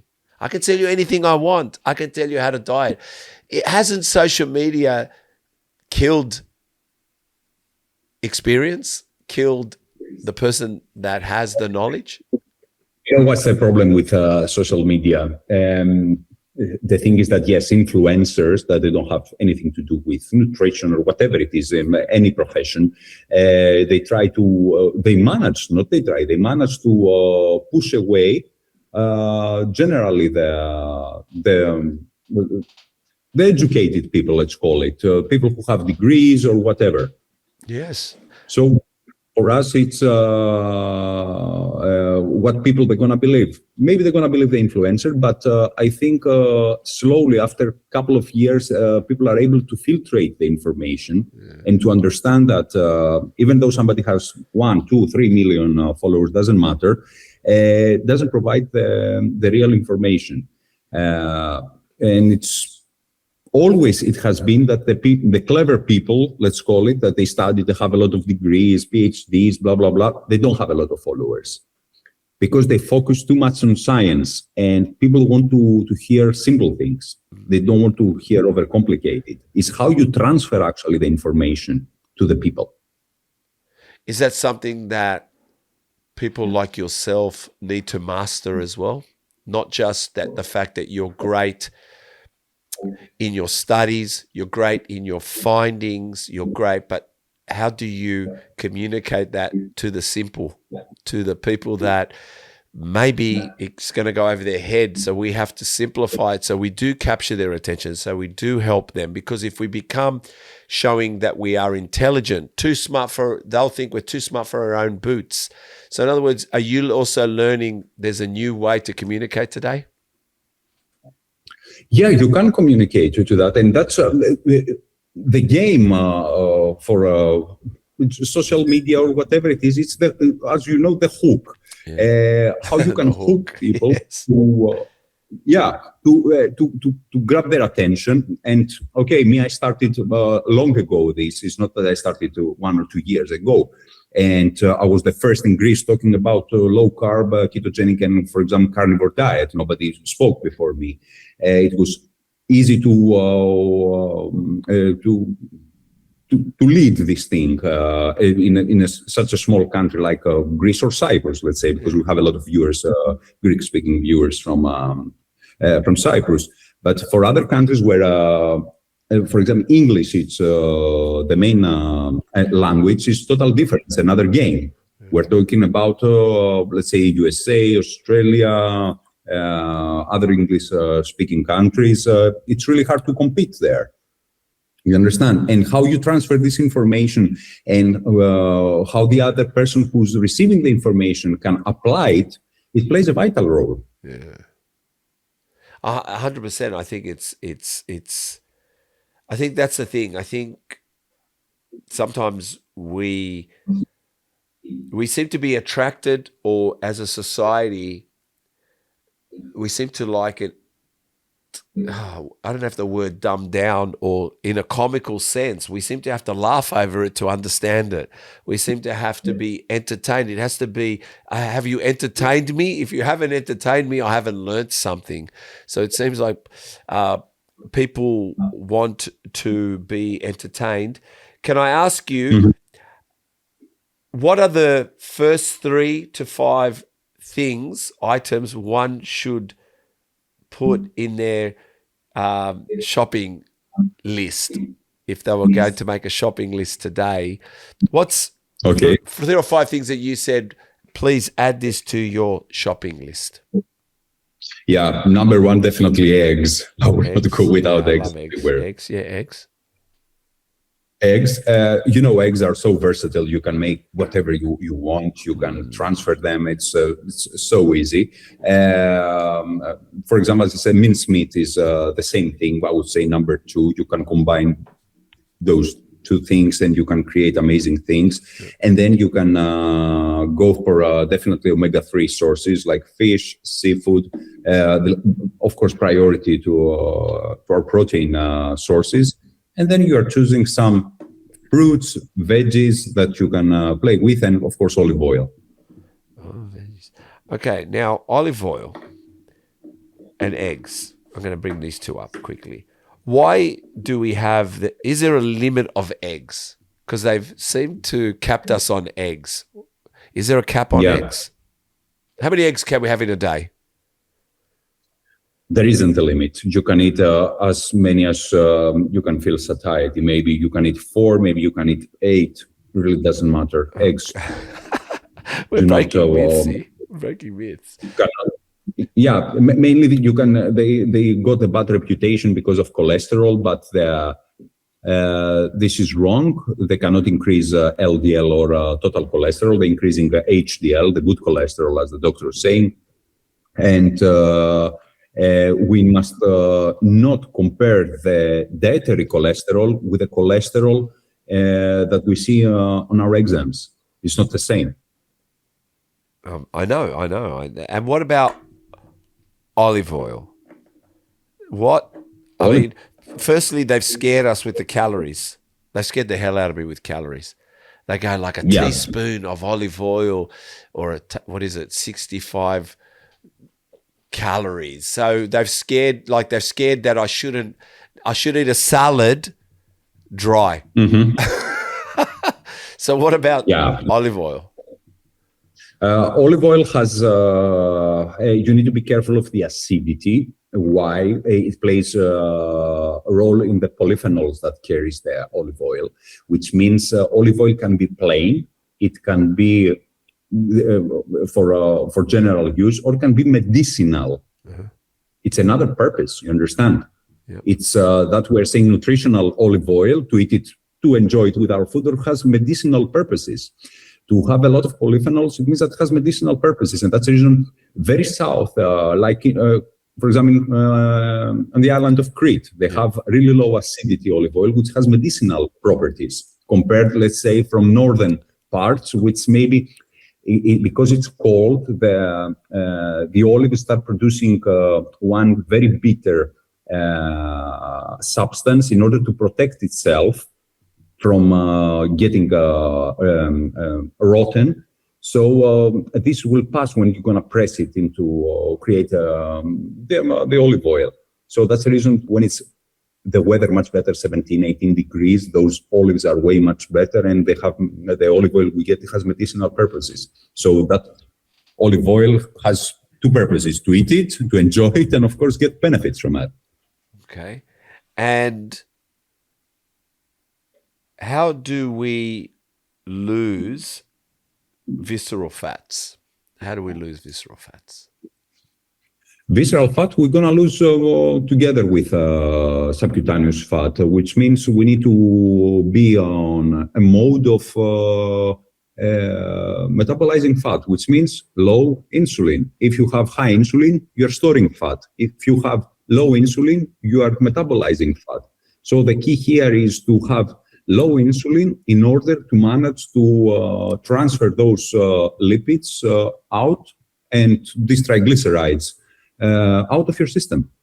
So is that predominantly meat fats, things like that, the fats that are in meats and things like that?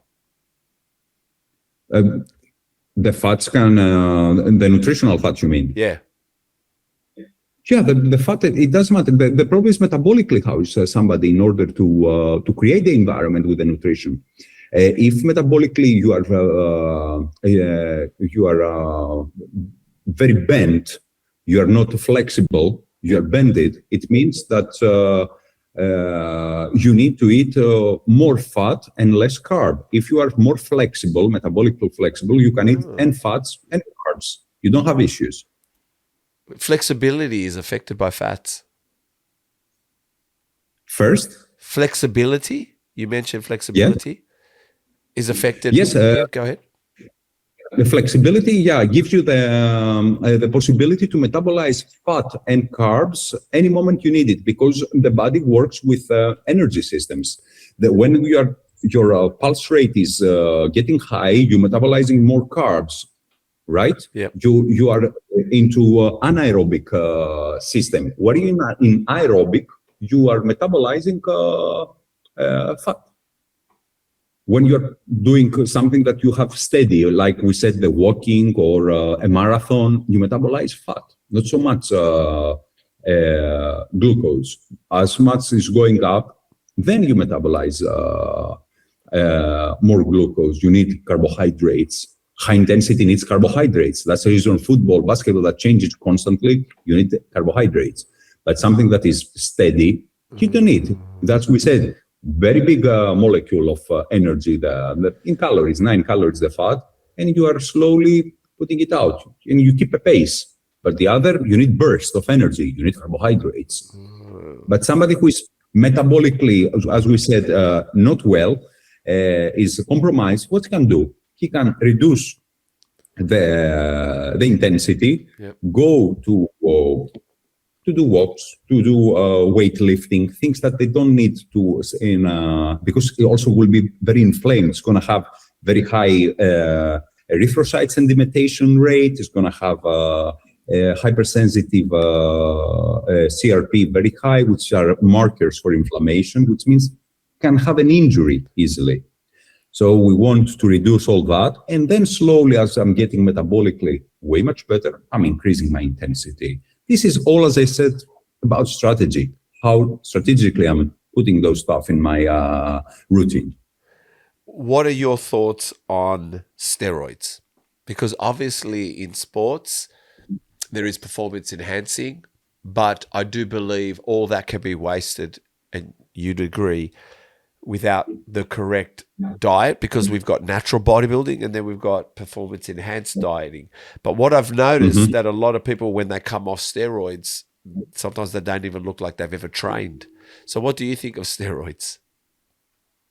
It's not a good option because they are creating an image and they can injure you later because you cannot achieve that image without those substances. And as I said, this is really something that we have to talk to younger generations because a lot of young people are falling into the trap of using prohibited substances, and it's something that is they're gonna carry it. They're gonna get injured and carry it for their whole life. Yeah. So it's really good to pay attention to your nutrition. If you want some supplements, it's okay. Exercise regularly, and that's more than enough. You don't. I understand some people who maybe they're gonna have profit from that. They're going to competition. Maybe this is another level, but still, I don't suggest to anybody to ever to use prohibited substances. Well, it sounds like our social media has normalized it because they speak openly about it. They tell people about their cycles. They jokingly talk about, injecting themselves with needles, and they've kind of created a comical front to make our youth feel like they should take it. So, yeah, I think, I like I said, I've realized you can't do anything you can't do anything or achieve anything without the right fuel. Without the right fuel, you can build a great motor, but that motor, you give it the wrong fuel, she ain't gonna work. Yes, exactly, and that's nutrition. It's the base. It's the core, and this is what everybody should focus and pay attention. 100%. Well, we're coming towards the end. Just a few more questions, then we'll go over the body. We'll finish up. But you wrote in one of your reels back in 2024, one of your reels, you said, so can we have sweets? And when can we have sweets? This is one of your reels. And and does that still stand today? I could read you the reel, but obviously I think you know the one you're talking about, where someone goes out and has dinner and then wants to treat themselves with their family. But yeah, talk about sweets and desserts. Yeah, depends. Why depends? Somebody's going to ask. Because we need to be able to every time think about ourselves. Are we ready to consume that sweet, or we are doing it because we feel the black sheep in our company or in our family, and we are obliged to consume that sweet, and after that we're gonna feel like, why I did that? You feel guilty. That's you understand? Or you are doing it, because it's just a moment that it's not bad to eat a sweet, but if this is happening regularly, or you cannot, you are from the people that they are just value more the opinion of others than yours. This is a big problem, because when it comes to health, this is must be priority. While you are sick, nobody's there, right? Nobody's gonna be there. You're gonna be alone, and that's what you need to think and give priority. So you need to think that and say that I am priority. I need to pay attention and stay focused. If you are good, if you are metabolic, let's say, more flexible, and that it's one day, maybe a celebration, maybe it's birthday, whatever, you can have fun, have one piece of sweet or a piece of pizza, whatever it is that, and enjoy, but not on regular basis. This is something that is detrimental for our society. We are keep over consuming every day. only the processed food and the over-processed food, and while not paying attention at all when it comes to, especially for Gen Z, the last generation who's in terrible condition, consuming unprocessed foods. They don't want to consume. They don't know even how to cook, which is brought us all these, as I said, contemporary diseases that we're seeing today because the parents, the millennials or Gen X, the previous generations, they had they were more eloquent, they were more easily into getting a little bit dirty their hands. Yeah. The younger generations are not into that, and it's really hard. They didn't, for example, in Greece, we have one really good element that other countries don't have is to join the army for a year, which is really good. It gives you an example of how you stay away from the home, how to clean, how to be with other people, to eat, blah, blah, blah, blah. It's giving you a little bit a feeling of, it's shaping you in a way. Greece still does that? Greece still does that? Yeah. Yep. Yeah. For a year, you need to serve. So, I think it's really good thing because it's putting in order the younger generations to understand and to not to be able to misbehave immediately. Because when you're talking about nutrition, you say about healthy some, the thing is, I don't like. What's that? When you're talking about fish, they don't want to eat fish, which is plenty of omega-3. You don't say to eat every day fish, but 1 or twice per week is mandatory to consume fish, especially in a country that sardines or mackerel, they're available, they're fresh, they're relatively cheap compared to salmon or other farmed fishes. I think salmon is like 30 euros per kilo and is farmed, and sardines are 7 euros per kilo and they're wild. It's wild caught, and plenty of omega-3s. So why not? And we need to start reintroducing those ideas, the education is the education. And when I'm doing lectures or seminars, always I'm talking about the importance of omega-3s, to have variety in our nutrition, and how it's critical to know also how to cook, to boil an egg. You have people, they don't know how to boil an egg. Wow. So omega-3 is one of your top ones in the list. Tell me again, the top three is of? Sorry, omega-3 is very, very important to you. Number one, as I said, is the education of that, is the number one that you need to get. If you don't get education, you're starting from nowhere. Yeah. You need to be ready to get educated, to forget what you already know. And that's the reason Epictetus said, a Stoic philosopher, that's the reason we have 2 ears and 1 mouth, to hear more than we speak. You understand? Yes, of course. Yeah. So you need to start, even if you don't like the information, just receive it, process it, keep it, or throw it. Don't immediately resist to this information. For example, I don't like vegan. Yes, I don't like vegan, but I need to understand what is vegan. I'm not rejecting it immediately. Carnivore, I don't like carnivore. Okay, I need to get the information. What is carnivore? What is doing carnivore? Then I'm processing it and throwing it. And so on. And this is the number one in the list. You cannot without to be able to get educated. Because with the majority of the stuff, maybe, because it's everyone has his own mentality, what passed through life and all these things, But you need to be open-minded to be able to gather all this information. More information, it means you have more material to work. As I told you, you have a broader spectrum. When you have a broader spectrum, you can walk in between that. And when I know for carnivore, I know for vegan, this is the one dynamic with the other. In the middle, I have the high carb diet. I have from the one side the ketogenic. I have the low carb diet. I have the pescatarians. I have the vegetarians. Doesn't matter, name it. I know all about it. If I ignored it, you don't have knowledge. I agree.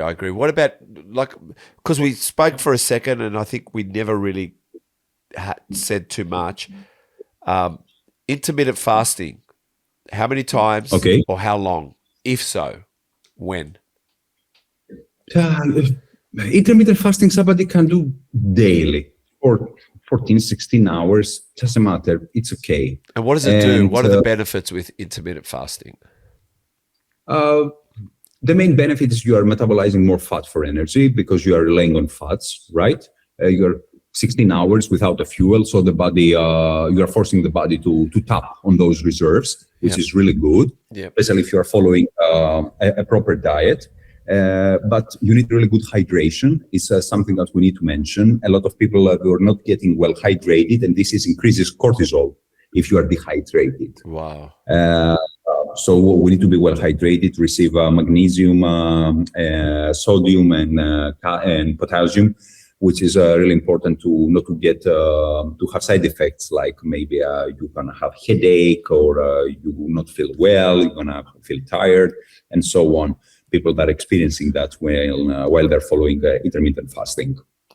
So it's really important while doing intermittent fasting to know those. Let's call them in the bracelets side effects and how to avoid them, because everything is how you apply.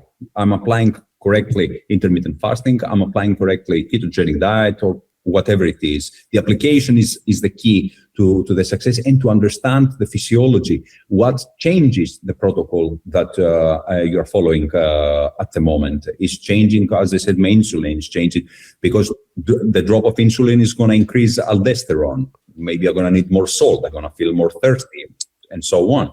You need to have this information. As I told you, it's all about education. If you don't know what you are expecting to happen, you're going to be surprised. Maybe you're going to collapse. Maybe you're going to have headaches. Whatever it can happen. So 16. Sorry, go ahead. But so generally it's good. Somebody can implement. Even you can do on empty stomach, as we're saying, exercise while you're on intermittent fasting. You're metabolizing even more fat, but you need to be maybe fat adapted to do that.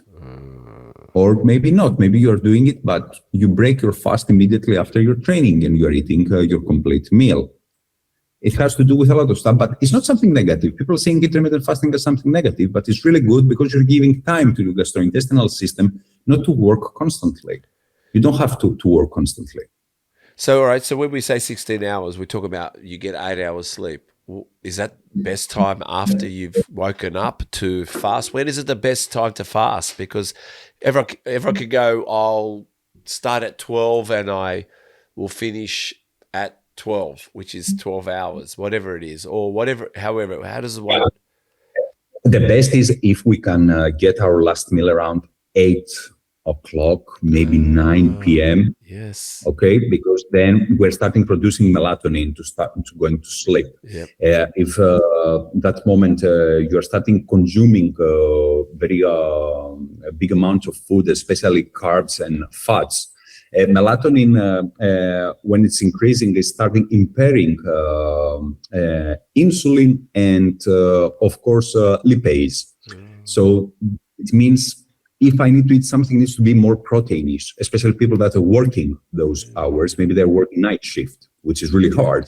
They need to eat more protein and less carbs and fats, or maybe to a little bit more to fats and not so many carbs, especially if they don't have a lot of fiber. We want to have a lot of fiber in our carbohydrates, not to spike a lot of our glucose. It's protein, but the best is to sleep around 11 maximum, so you don't disrupt your circadian rhythm. This is it. I think you don't have high and so on. I think, like you said, possibly getting your last meal in a little bit earlier, which gives you a little bit more time to sit with. Last one, and then we'll go over the body. But do you think that habits today, males and females, this generation, I'm seeing more of them joining the gym, more of them, like I see now when I'm at the gym myself, I see schools kids coming at 16 years old to the gym. Do you think there's hope that this generation is going to be the healthy generation? I think after the last generation, yeah, maybe it's gonna change some things because I said that after millennials, my generation, because we were the last kids who were out playing on the streets, experiencing. Yeah, we didn't have phones. We had a radio with cassettes. We had things that nowadays you cannot explain to people what's this or because they don't understand what it is. They have a phone because in their phones integrated everything, literally everything. Yeah, they don't have something else.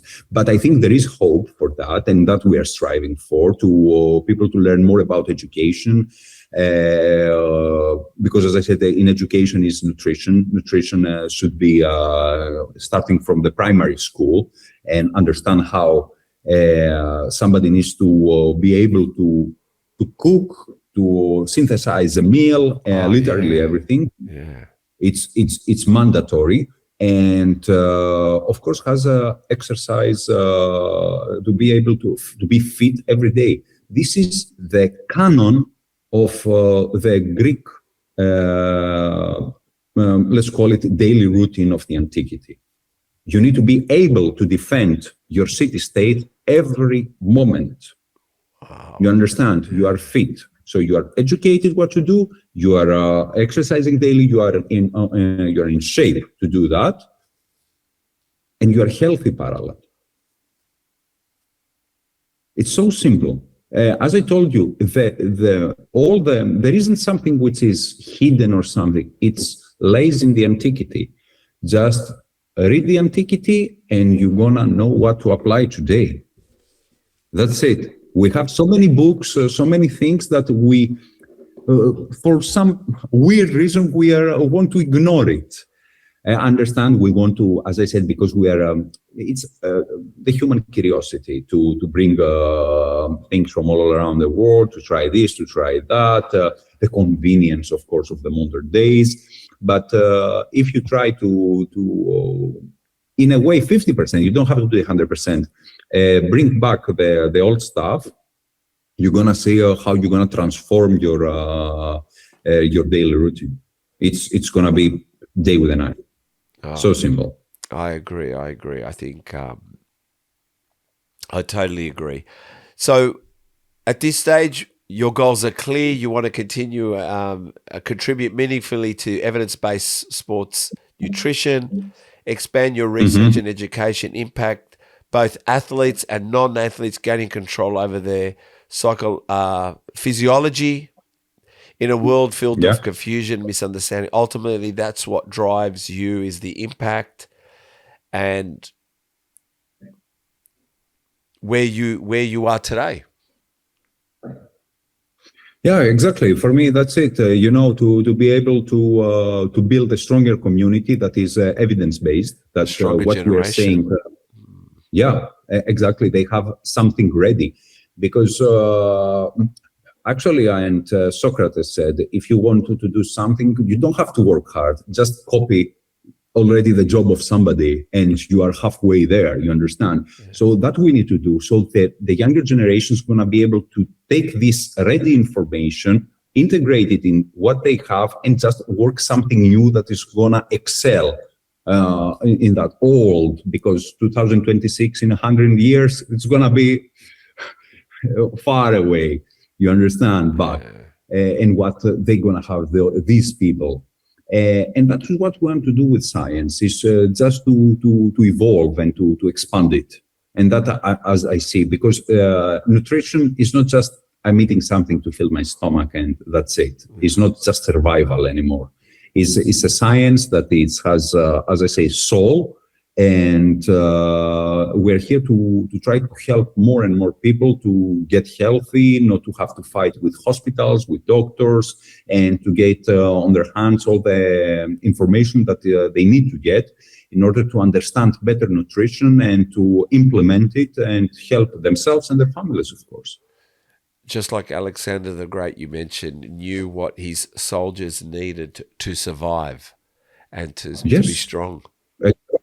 Exactly. You need your army, You need to be strong, so you feed them the best. You cannot feed your army the worst. They will not be able to stand on their feet. This would be funny to just you to eat the best, and you feed your soldiers the worst. Doesn't work that way. All right, we're going to go over the body. We finish off with everyone. You're going to be a personal trainer now. So I'm going to mention some body parts, and you tell me how you would train them, okay? If you don't train them, that's okay. It's just about if you were at the gym, this is how I would train it. So I'll mention each part. So the trapezius, the traps, how would you train traps? How to train traps? Maybe with a rope. Rope? Yeah. Yep. Delts. How would you train shoulders, your side delts? Side delts with dumbbells for sure. Dumbbell raises? Yes. Okay. What about your back? What exercise would you implement for strengthening your back? Pull-ups. Pull-ups? Yeah. Yes. Pull-ups are good. What about chest? There we're going with definitely bench press. Bench press, yes. Abs? Abs, I would go with maybe with squats, believe me or not. Really? It's the best for abs, yeah. Abs? Nothing. Squats? Abs, yeah. Can you abbreviate a little bit? Yeah, okay, but I believe squats is the best to build a really strong core, Wow, okay. It's fundamental for me to all those basic exercises like bench press, deadlifts, squat, because you can do whatever, let's call it isolation exercise for your abs, but if you fail, it's difficult to imagine that you squat 200 kilos. It's really hard not to have abs if you squat 200 kilos. Okay, so squats. You know what? I tend to somewhat agree.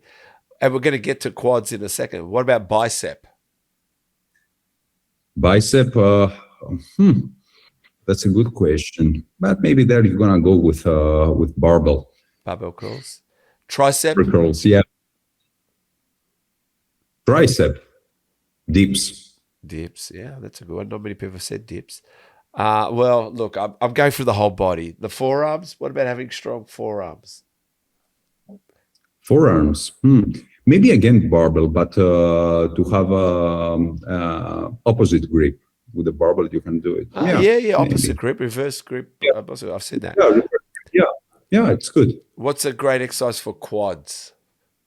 Quadricep. For quads, maybe sissy squats. Sissy squats. Okay, yeah. Again, something they haven't mentioned. Many people mention sissy squats. That one makes you feel it. Hamstring. Romanian deadlifts. Okay. Glutes. And glute ham raise you can do. Not bad. Yep. Yeah. Calves. The donkey. Donkey press. That's one of the best. Yeah, donkey. Not many people do the donkey press. Let alone can you find the donkey press machine? Donkey press. Yeah, you have still in Greece you can find the donkey press. I love the donkey press. One of my favorite. Yeah, 80s machines from 70s and 80s still they have that equipment. Yeah, it's donkey press. I love it. Tibialis.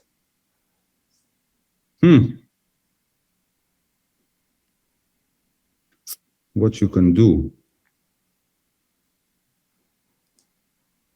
Tibialis. Usually there are apparatuses that do the tibialis. It's about lifting the toe up, the foot up. You kind of, instead of pushing the calf, you're raising your foot. I also believe you can also put a plate without bashing your foot, and you can do it. Yeah. Or if you have somewhere to go up a little bit and to do tibialis. Yeah. Maybe you do that, with some weight or the Bulgarian weight up to you, you can do that to add some extra weight. Okay. Well, where can we find you, Apollo? Where can people find you these days? Where on your socials? How can we send people to you? Yeah, there are definitely two ways. I am on Instagram, YouTube, Apollo Kapsalis, but mainly this is in Greek, or of course, it's much easier for English-speaking viewers. Greek goes Keto. We're literally everywhere on all social media, so it's Instagram, YouTube, X. You can find Apollonas and Roberta at Greek goes Keto, and Apollonas Kapsalis at the other media, social media. And when is the Mediterranean trip happening? When's that Mediterranean trip happening? This is going to happen in Skinas. It's a Marathon Bay in Athens. It's going to happen on 22nd of August till 29th. Yeah. And we are expecting around, it's going to be with the last, because we have few spots left, around 15 to 20 participants we are expecting to be. Wow. Well, I wish you all the best there. And before we finish up, and we try to help people that are watching this, especially maybe they're struggling and they needed just some mental support. Mm-hmm. What would be one of your best mental health tips? Yeah, the best it would be not to worry for things that they are not on their hands to solve the situation. This is the first thing that we try to sometimes, you know how it's really tricky with the brain chemistry. So my tip here is try to focus on things that you can handle personally, that you can handle, and let the rest. It doesn't worth the raise of the cortisol. I think this is the number one, and the number two is try to focus more on nutrition, grounding. As I take time, take breaks, unplug at least one day per week for a few hours, for 2 hours, for 3.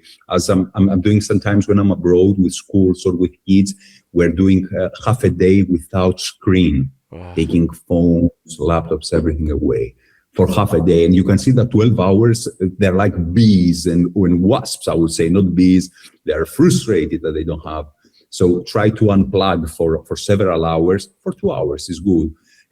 Even before sleep, that's really good to be far away from blue light. And that 2 hours before sleep, especially you can do it every day, try to unplug, and this is going to help you to feel the difference. I would say not maybe in the next 5 days, but in the next 20 days, you're definitely going to feel the difference. You're going to definitely be another person, and you're going to feel more calm, much better, much healthier. And that's it in the end of the day, to feel the best of yourself. I love that. Well, thank you so much for joining me, mate. I really appreciate your time. Thank you for the invitation. It was a pleasure. Hey guys, another podcast done with another wonderful guest. They're all greats, no matter who they are. So, to continue what we're doing and to keep supporting you and bringing the very best, if you could subscribe, hit the notification bell, press like, it only helps us to grow this channel even further. We really appreciate the support. Thank you for watching this podcast. Thank you for watching all podcasts. Thank you for subscribing. Thank you for liking.